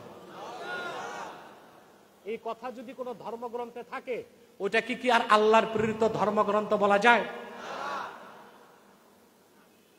বাইবেলের মধ্যে ম্যাথামেটিক্যাল, সায়েন্টিফিক এবং ম্যাথামেটিক্যাল, গাণিতিক ও বৈজ্ঞানিক ভুল পাওয়া গেছে 73টা। কতটা? এটা যদি আল্লাহর কথাই হইতো এত ভুল থাকতো? একটা ভুলও কি থাকতো? তাইলে আপনি মুসা নবী নবী ছিলেন, তা প্রমাণ করার জন্য কোনো দলিল নাই। ঈসা নবী নবী ছিলেন, প্রমাণ করার কোনো দলিল নাই। ঈসা নবীকে ইহুদিরা জারদ সন্তান বলেছেন, খণ্ডন করার কোনো দলিল নাই। মুসা যে নবী ছিলেন তার প্রমাণ দেয়, ঈসা যে নবী ছিলেন প্রমাণ দেয়। হযরত ঈসা পবিত্র ছিলেন, তার মা জেনা করে নাই, প্রমাণ দেয়। সবকিছুর প্রমাণ দেয়। সুবহানাল্লাহ বলবেন না? সেই জন্যই কোরআন হচ্ছে আল্লাহর হাবিবের সর্বশ্রেষ্ঠ মুজিজা। সুবহানাল্লাহ।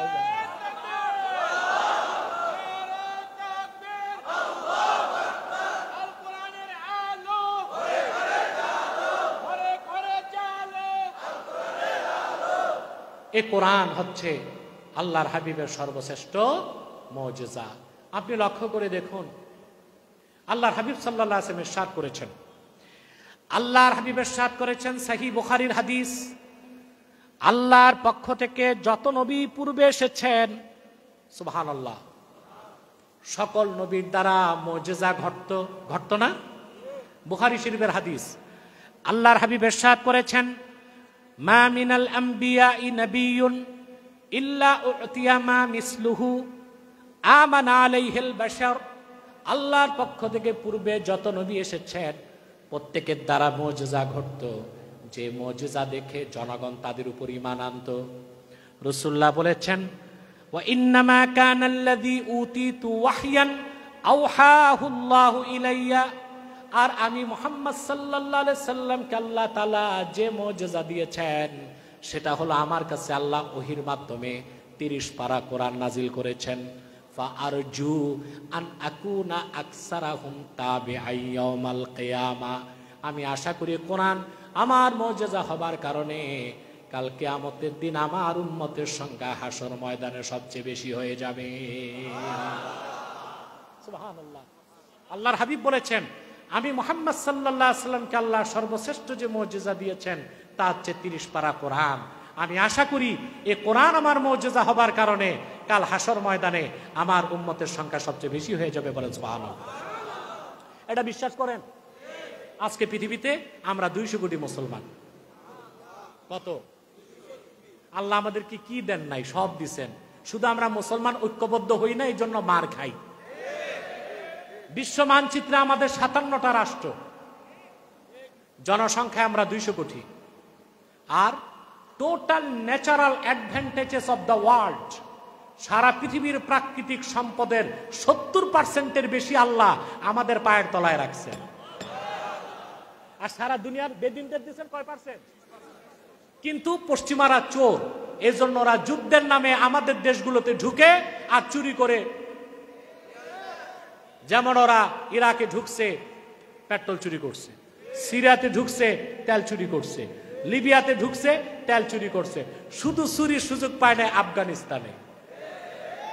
মোল্লাদের ইমান তো মজবুত, এমন থেরাপি দিছে যুক্তরাষ্ট্র তার তল্পি তল্পা সহ এক রাতে আফগানিস্তান ছেড়ে আমেরিকা পালাইছে।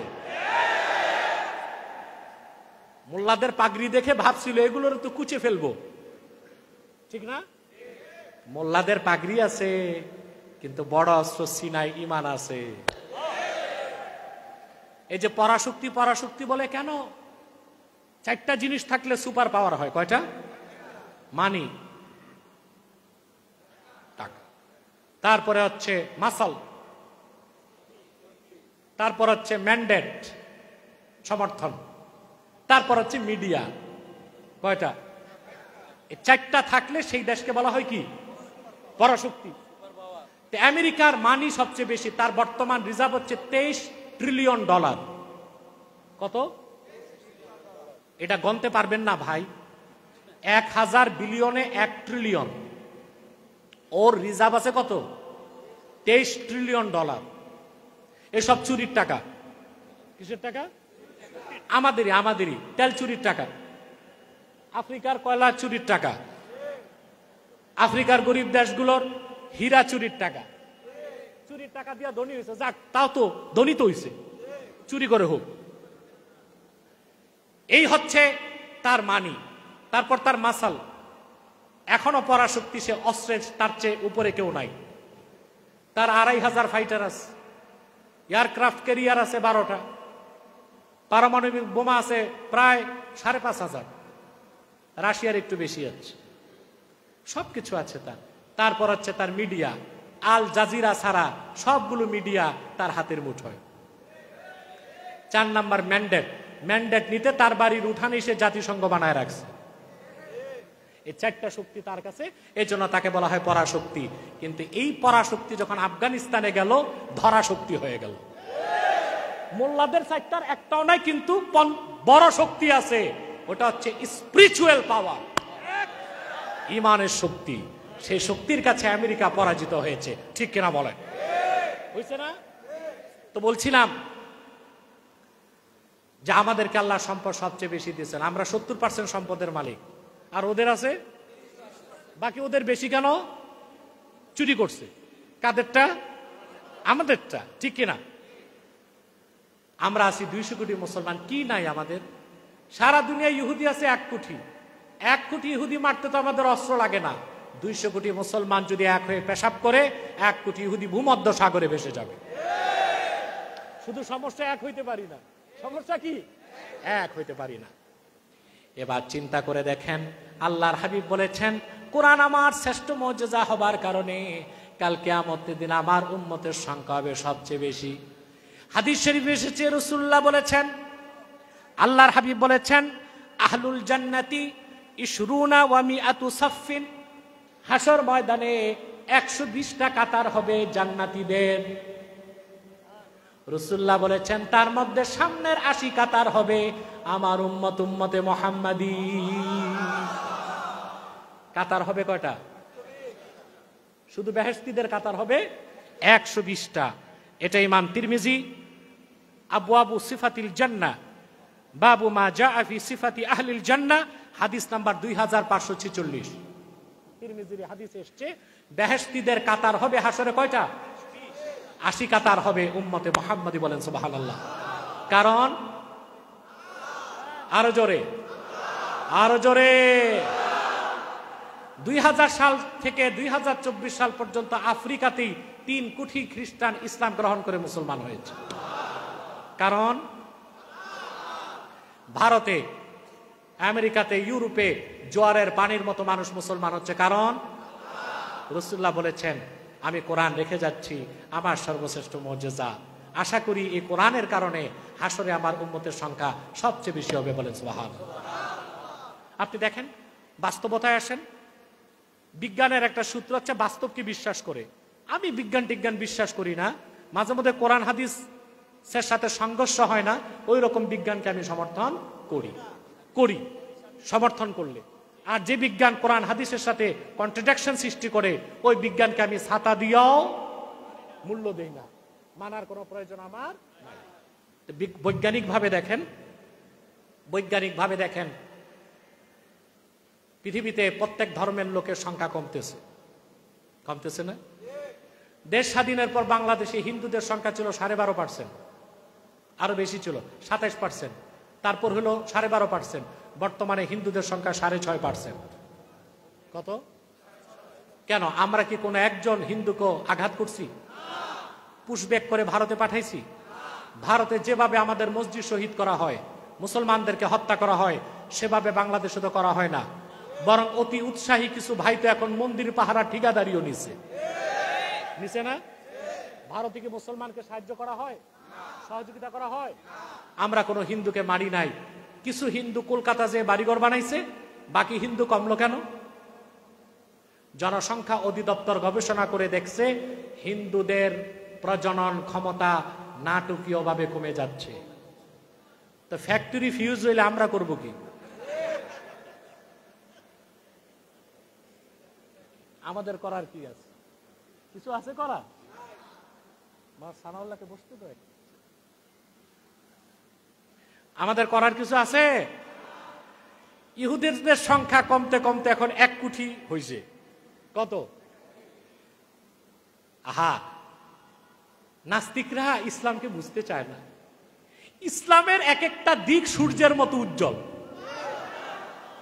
নাস্তিকরা তোরা চিন্তা করে দেখো না, মুসলমানের বিরুদ্ধে এত মিস আন্ডারস্ট্যান্ডিং ওয়ার্ল্ডে, এত অপপ্রচার ইসলামের বিরুদ্ধে, কিন্তু মুসলমানের সংখ্যা বেড়েই চলছে। এত নির্যাতন নিপীড়নের পরেও মুসলমানের সংখ্যা বেড়েই চলছে। সুবহানাল্লাহ বলবেন। ফিলিস্তিনে অক্টোবরের 7 তারিখ 1 বছর হবে। 1 বছরে 50,000 মুসলমানকে হত্যা করেছে। মুসলমানদেরকে অফার করা যদি হয় তোমাদেরকে ইউরোপ আমেরিকায় উন্নত বাসস্থান দেওয়া হবে, ফিলিস্তিন ছেড়ে চলে যাও, যাবে? এ মানুষগুলো মিশরে পালাতে পারে, জর্ডানে পালাতে পারে, সিরিয়াতে পালাতে পারে, শুধুমাত্র বাইতুল মুকাদ্দাসের ইজ্জত রক্ষায় প্রজন্মের পর প্রজন্ম তারা জীবন দিয়ে যাচ্ছে। এটাই ইসলাম এবং ঈমানের মহা সত্যতার একটা নিদর্শন। বলেন সুবহানাল্লাহ। মানুষের কাছে ঈমান বড়। সুবহানাল্লাহ বলেন। কি বড়? মুসলমানের কাছে বড় কি? ঈমান এবং ইসলাম। ইহুদিদের সংখ্যা হয়েছে এখন কত? 1 কোটি। সারা দুনিয়াতে অমুসলিমদের সংখ্যা কমে যাচ্ছে। আপনাদেরকে আমি একটা তথ্য দিচ্ছি, এটা বাংলাদেশের মিডিয়াতে কম এসেছে, ইন্টারন্যাশনাল মিডিয়াতে এসেছে, কিন্তু তথ্যটা একটু লজ্জাজনক। আমি বলবো, যেহেতু মহিলা টহিলা নাই, একটু বলা যায় শালীনভাবে। বলবো? ইউটিউবাররা আবার কাটাছাটা করবা না, খেয়ানত করো না। আমি তথ্যটা দিচ্ছি। মিস্টার পুতিন নাম শুনছেন? আরে পুতিনের জন্য আমি খুব দোয়া করি, অমুসলিম হইলেও তার জন্য হেদায়েতের দোয়া করি। আর হিটলারের জন্য আমার খুব মায়া হয়, হিটলারের জন্য খুব মায়া হয় আমার। সে যে কাজ করে দিয়ে গেছে, ইহুদিদের বিষ দাঁতগুলো ভেঙে দিয়ে গেছে। কোনদিন যদি আমার রাষ্ট্র ক্ষমতায় যাওয়ার কোনো ইচ্ছা নাই, যদি যাই তো হিটলারের নামে বড় একটা ব্রিজ করে দিব বাংলাদেশ।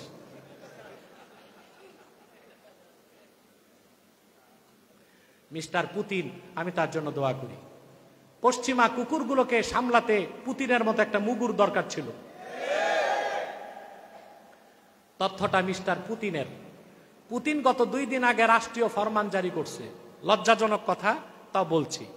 তার রাষ্ট্রীয় ফরমান, সে তার দেশের মানুষকে নসিহত করছে, তোমরা রাতের অপেক্ষায় বসে থেকো না, যে যেখানে থাকবা, আদালতে, অফিসে, কলেজে, ফ্যাক্টরিতে সেক্সুয়াল রিলেশন করবা। যাক, নাউজুবিল্লাহ কইয়েন না, আগে বুঝেন, আগে বুঝেন।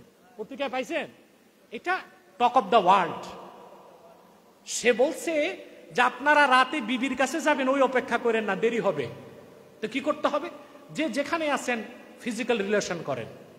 ওরা তো আর জেনা বুঝে না, বুঝেন না? আমাদের কাছে না বৈধ হতে হবে, তার কথা ফিজিক্যাল রিলেশন করেন আর সন্তান বাড়ান, কারণ রাশিয়ার জনসংখ্যা কমে যাচ্ছে। জাপানে একই অবস্থা, শুধু বাংলাদেশই আছে জন্ম নিয়ন্ত্রণ বড়ি, আর দুনিয়ার কোথাও এখন নাই। আমাদের এই নীতি পরিবর্তন করা দরকার। সারা পৃথিবীর মানুষ জনসংখ্যা বাড়াচ্ছে, ইহুদিদের সংখ্যা কমে হয়েছে 1 কোটি। কেন হয়েছে 1 কোটি? গবেষকরা বলেছে তাদের সেক্স ক্রোমোজোম নষ্ট হয়ে যাচ্ছে। আলহামদুলিল্লাহ কইবেন না? এটা খুশির কথা না? মানুষ যে তৈরি হয় পিতার বীর্য মাতার বীর্য, এই বীর্যের মধ্যে আল্লাহ তাআলা রেখেছেন অটোজম এবং সেক্স ক্রোমোজোম। পুরুষের সেক্স ক্রোমোজোমে আল্লাহ তাআলা রেখেছেন এক্স এবং ওয়াই, মহিলার সেক্স ক্রোমোজোমে রেখেছেন ডবল এক্স।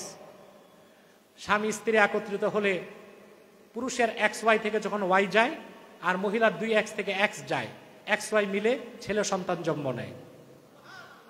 আর যখন পুরুষের এক্স ওয়াই থেকে এক্স আসে আর মহিলার 2X থেকে এক্স আসে, 2X মিলে হয় মেয়ে। বিজ্ঞান এতটুকু পাইছে, কিন্তু এক্স ওয়াই জোড়া কে লাগায় এটা পায় নাই।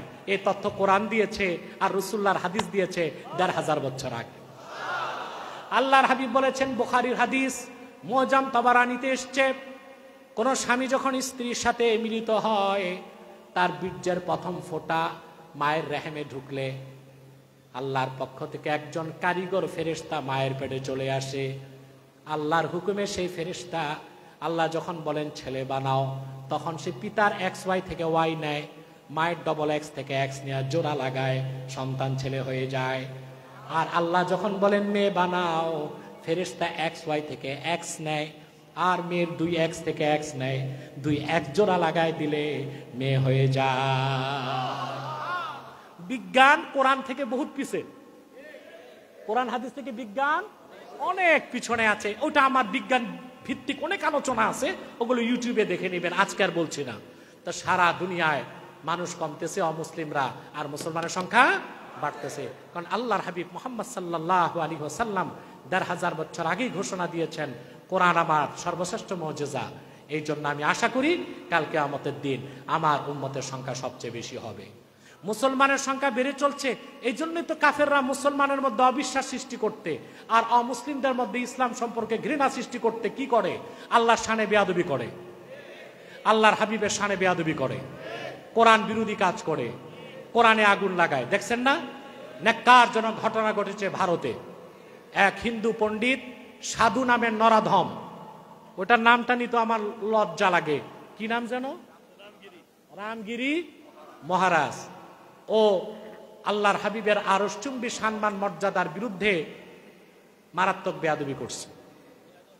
আমরা গত শুক্রবারে তাহরিকের পক্ষ থেকে বিক্ষোভ সমাবেশ করেছি, দেখেছেন আপনারা, আলহামদুলিল্লাহ বলেন।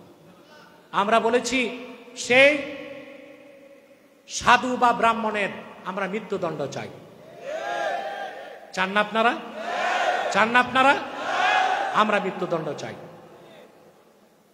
আর আমি বর্তমান অন্তর্বর্তী সরকারকে বলেছি, অবশ্যই পররাষ্ট্র উপদেষ্টা ভারতীয় রাষ্ট্রদূতকে তলব করে শোকজ করতে হবে। হবে না? যদি সে ক্ষমা না চায়, শাস্তি নিশ্চিত না করে, প্রয়োজনে বাংলাদেশে ভারতীয় দূতাবাস বন্ধ করে দেওয়া হবে।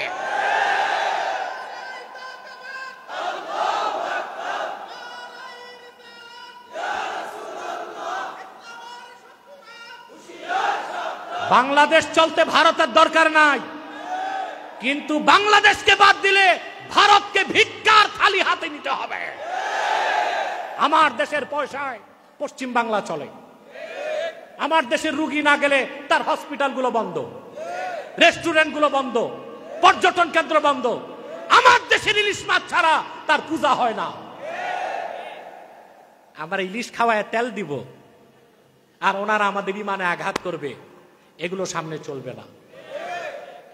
তো বলছিলাম, আবার ওই দেশের এক এমপি বিধায়ক, সে বলেছে যে বেয়াদবি করছে ব্রাহ্মণ, তারই যদি মুসলমান কিছু বলে তো সে বলছে মুসলমানों को मस्जिद से चुन चुन के निकाल के मारेंगे। অর্থাৎ মুসলমানদেরকে মসজিদে ঢুকে ঢুকে বের করে মারবে। কত বড় হিম্মত! বেটা আকাটা মুসলমান চিনছো? কারে কয় মুসলমান? কারে হুমকি দমকি দাও? ভারতের মুসলমানকে নিরীহ পাইছো? ভারতের মুসলমানের সাথে বাংলার 14 কোটি মুসলমান আছে। যদি বাড়াবাড়ি করো, কোটি মুসলমান কাঁটাতারের বেড়াকে ছিন্ন করে মার্চ করে দিল্লি পর্যন্ত পৌঁছে যাবে, ঠেকায় রাখতে পারবা না। আর তোমাদের জন্য গাজওয়াতুল হিন্দ অপেক্ষায় আছে, যে বাহিনীতে আমরা অংশগ্রহণ করব ইনশাআল্লাহ। অতএব আল্লাহর হাবিব মুহাম্মদ সাল্লাল্লাহু আলাইহি সাল্লামের আরশচুম্বী সম্মান মর্যাদার বিপক্ষে, কোরআন কারীমের বিপক্ষে কাফের মুশরিক বেঈমানরা যে অপপ্রচার করে, তার একটাই কারণ হিংসা। কারণ দলে দলে মানুষ ইসলাম গ্রহণ করে মুসলমান হয়ে যাচ্ছে। আমরা আজকে শপথ নিব, আল্লাহর কোরআন নিয়ে বেঁচে থাকতে চাই, আল্লাহর কোরআন নিয়ে মরতে চাই, আল্লাহর কোরআন বুকে লালন করে আমরা হাসর ময়দানে উঠতে চাই। আল্লাহ আমাদেরকে কবুল করুক, মঞ্জুর করুক। আপনারা কোথায় যাচ্ছেন মুনাজাত না করে? ভাই, আপনার কি আউলিয়া কেরাম নাকি যে মুনাজাত লাগে না? বসেন, বসেন, সব বসেন, সব বসেন। আমরা অনেক রাত হয়ে গেছে,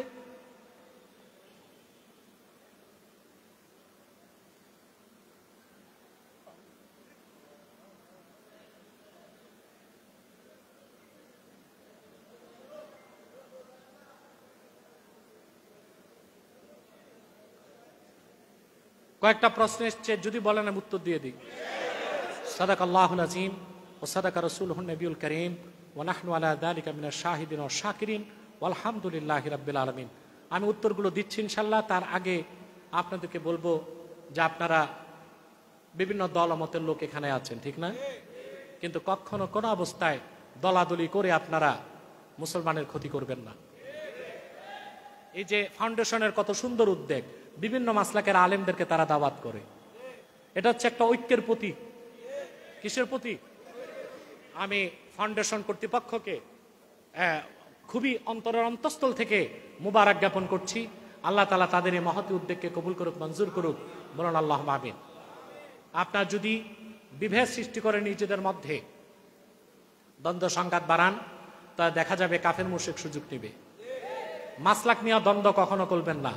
আমার স্লোগানটা দেশব্যাপী খ্যাত, মাসলাক যার যার, দিন ইসলাম।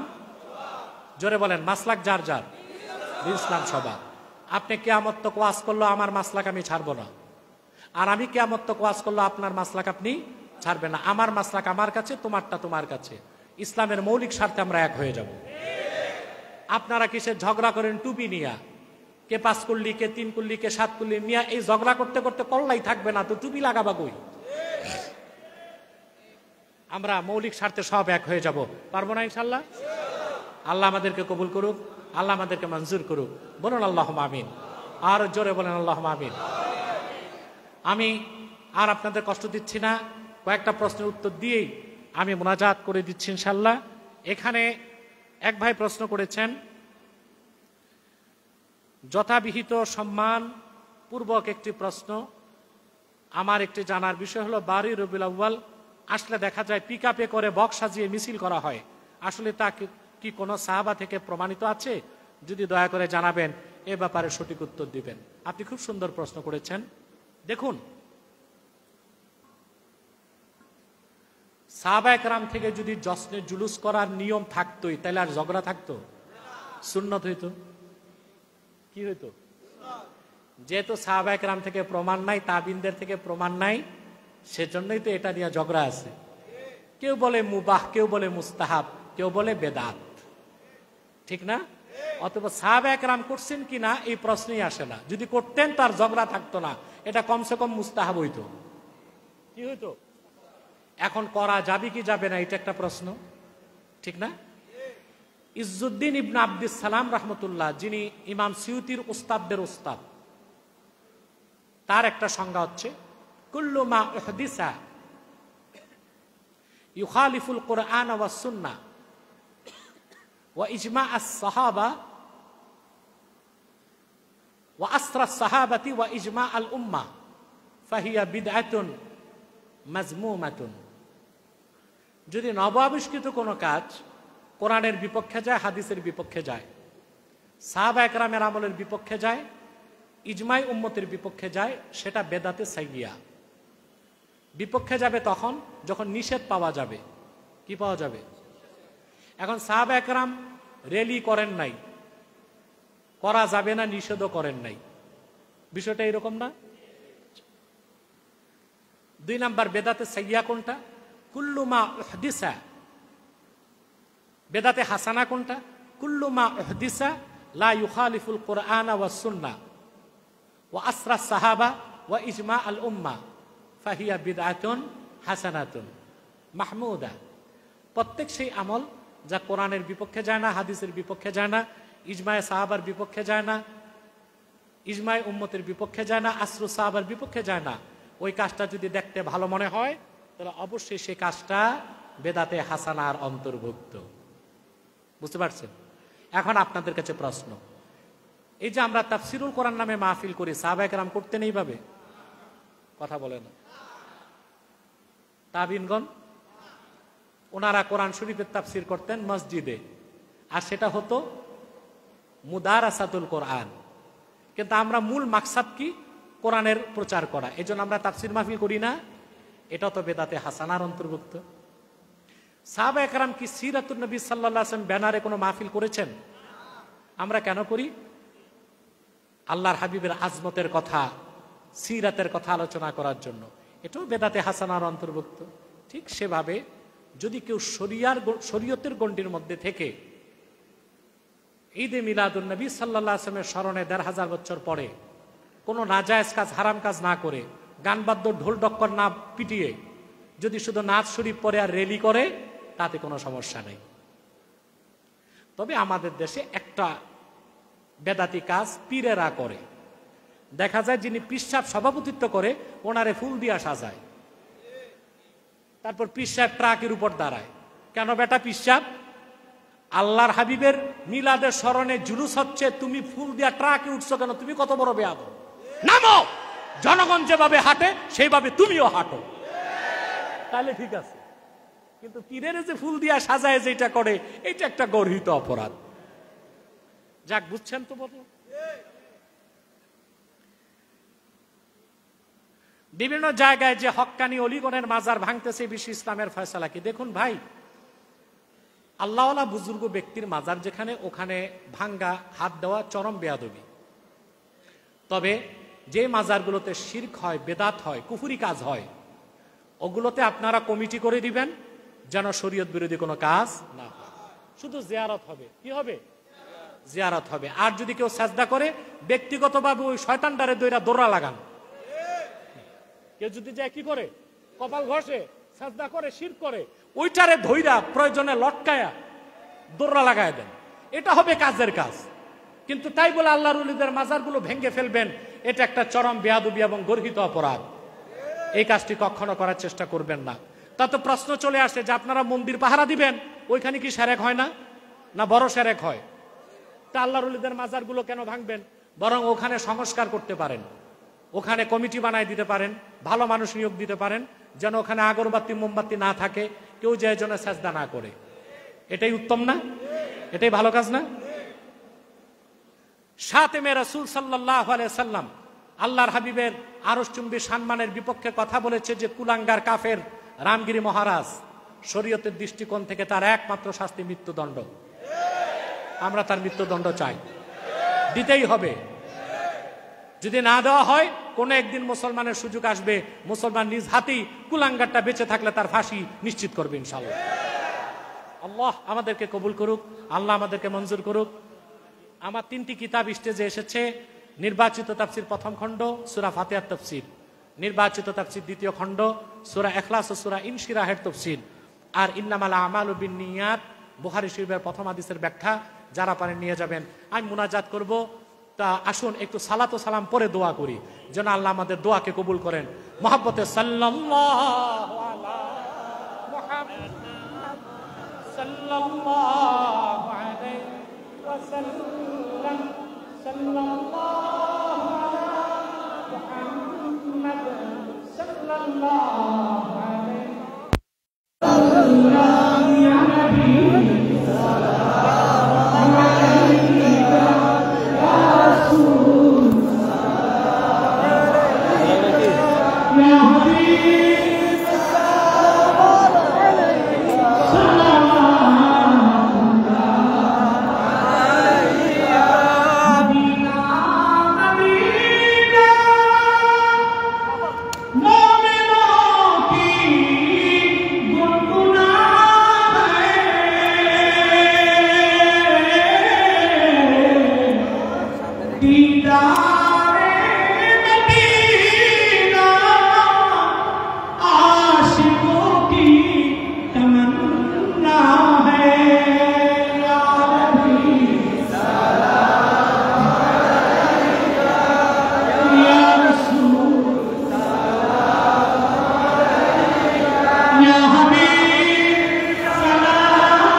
দোয়া করবেন। ইসলামিক ফাউন্ডেশনের সম্মানিত কর্মকর্তা বৃন্দ যারা আছেন সবার জন্য দোয়া করবেন।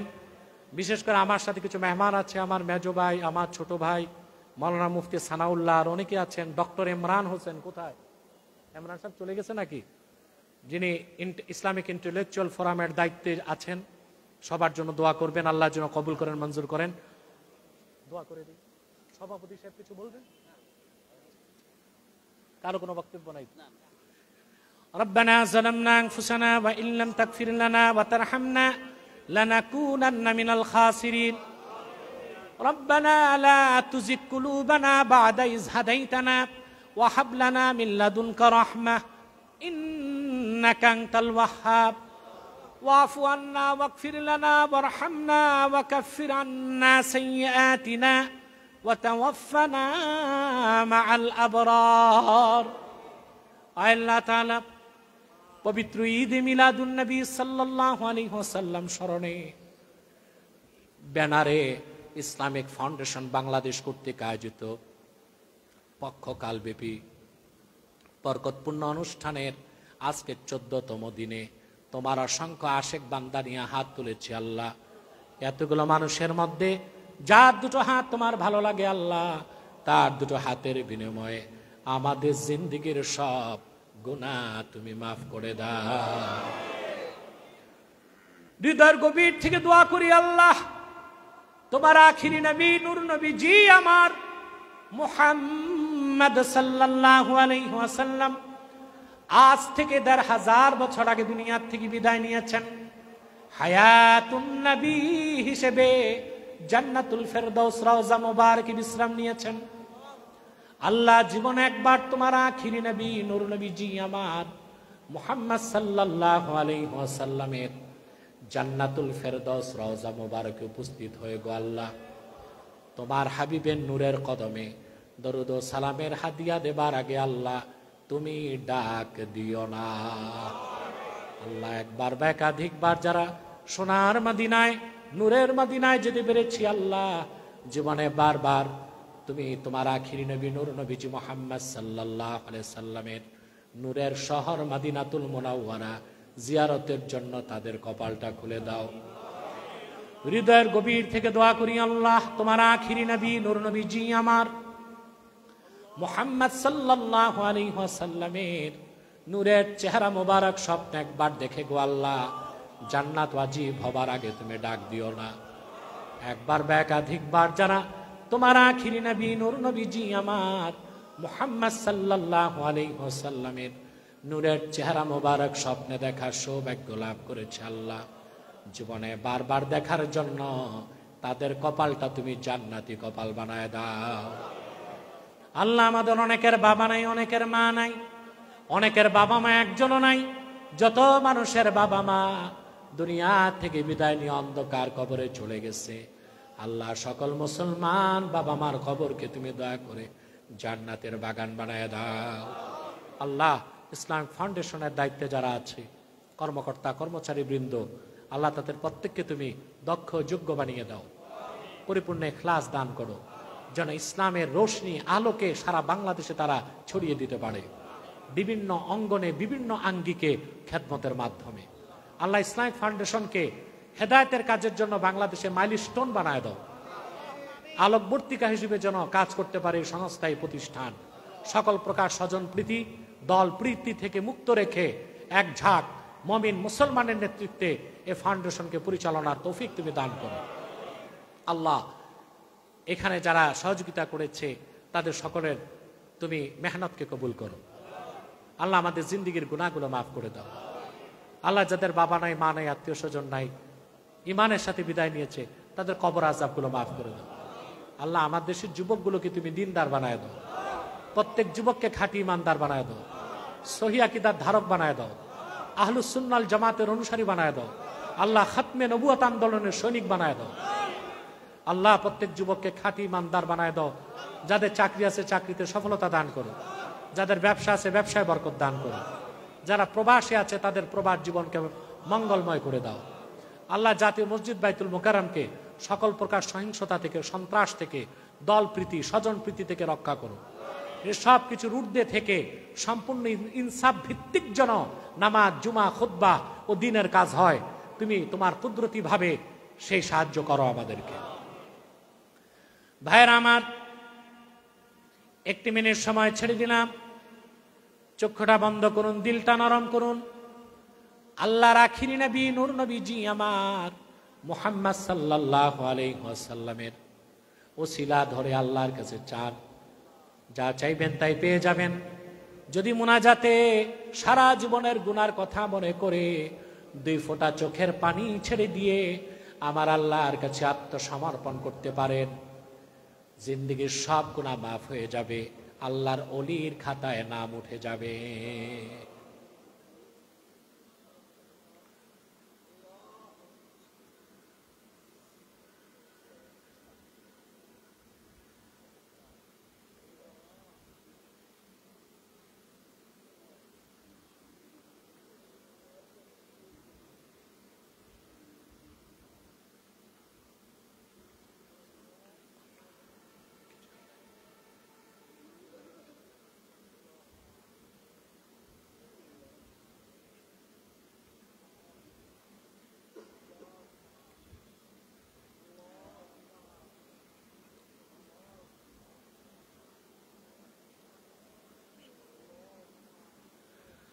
اللهم إنا نتوسل إليك بوسيلة حبيبك المحترم نبيك الخاتم سيدنا وسيد الأبرار نبينا ونبي الأنبياء محمد بن عبد الله نبي الله رسول الله صلى الله عليه وسلم الذي أكملت به قصر النبوة وحكمت لا نبي بعده وأعلنت في القرآن بالبرهان أن محمدا صلى الله عليه وسلم خاتم النبيين والمرسلين قبل 15 سنة وصلى الله تعالى على خير خلقه نبينا محمد نور الله وعلى آله وصحبه أجمعين برحمتك يا আরহামার রাহিমিন।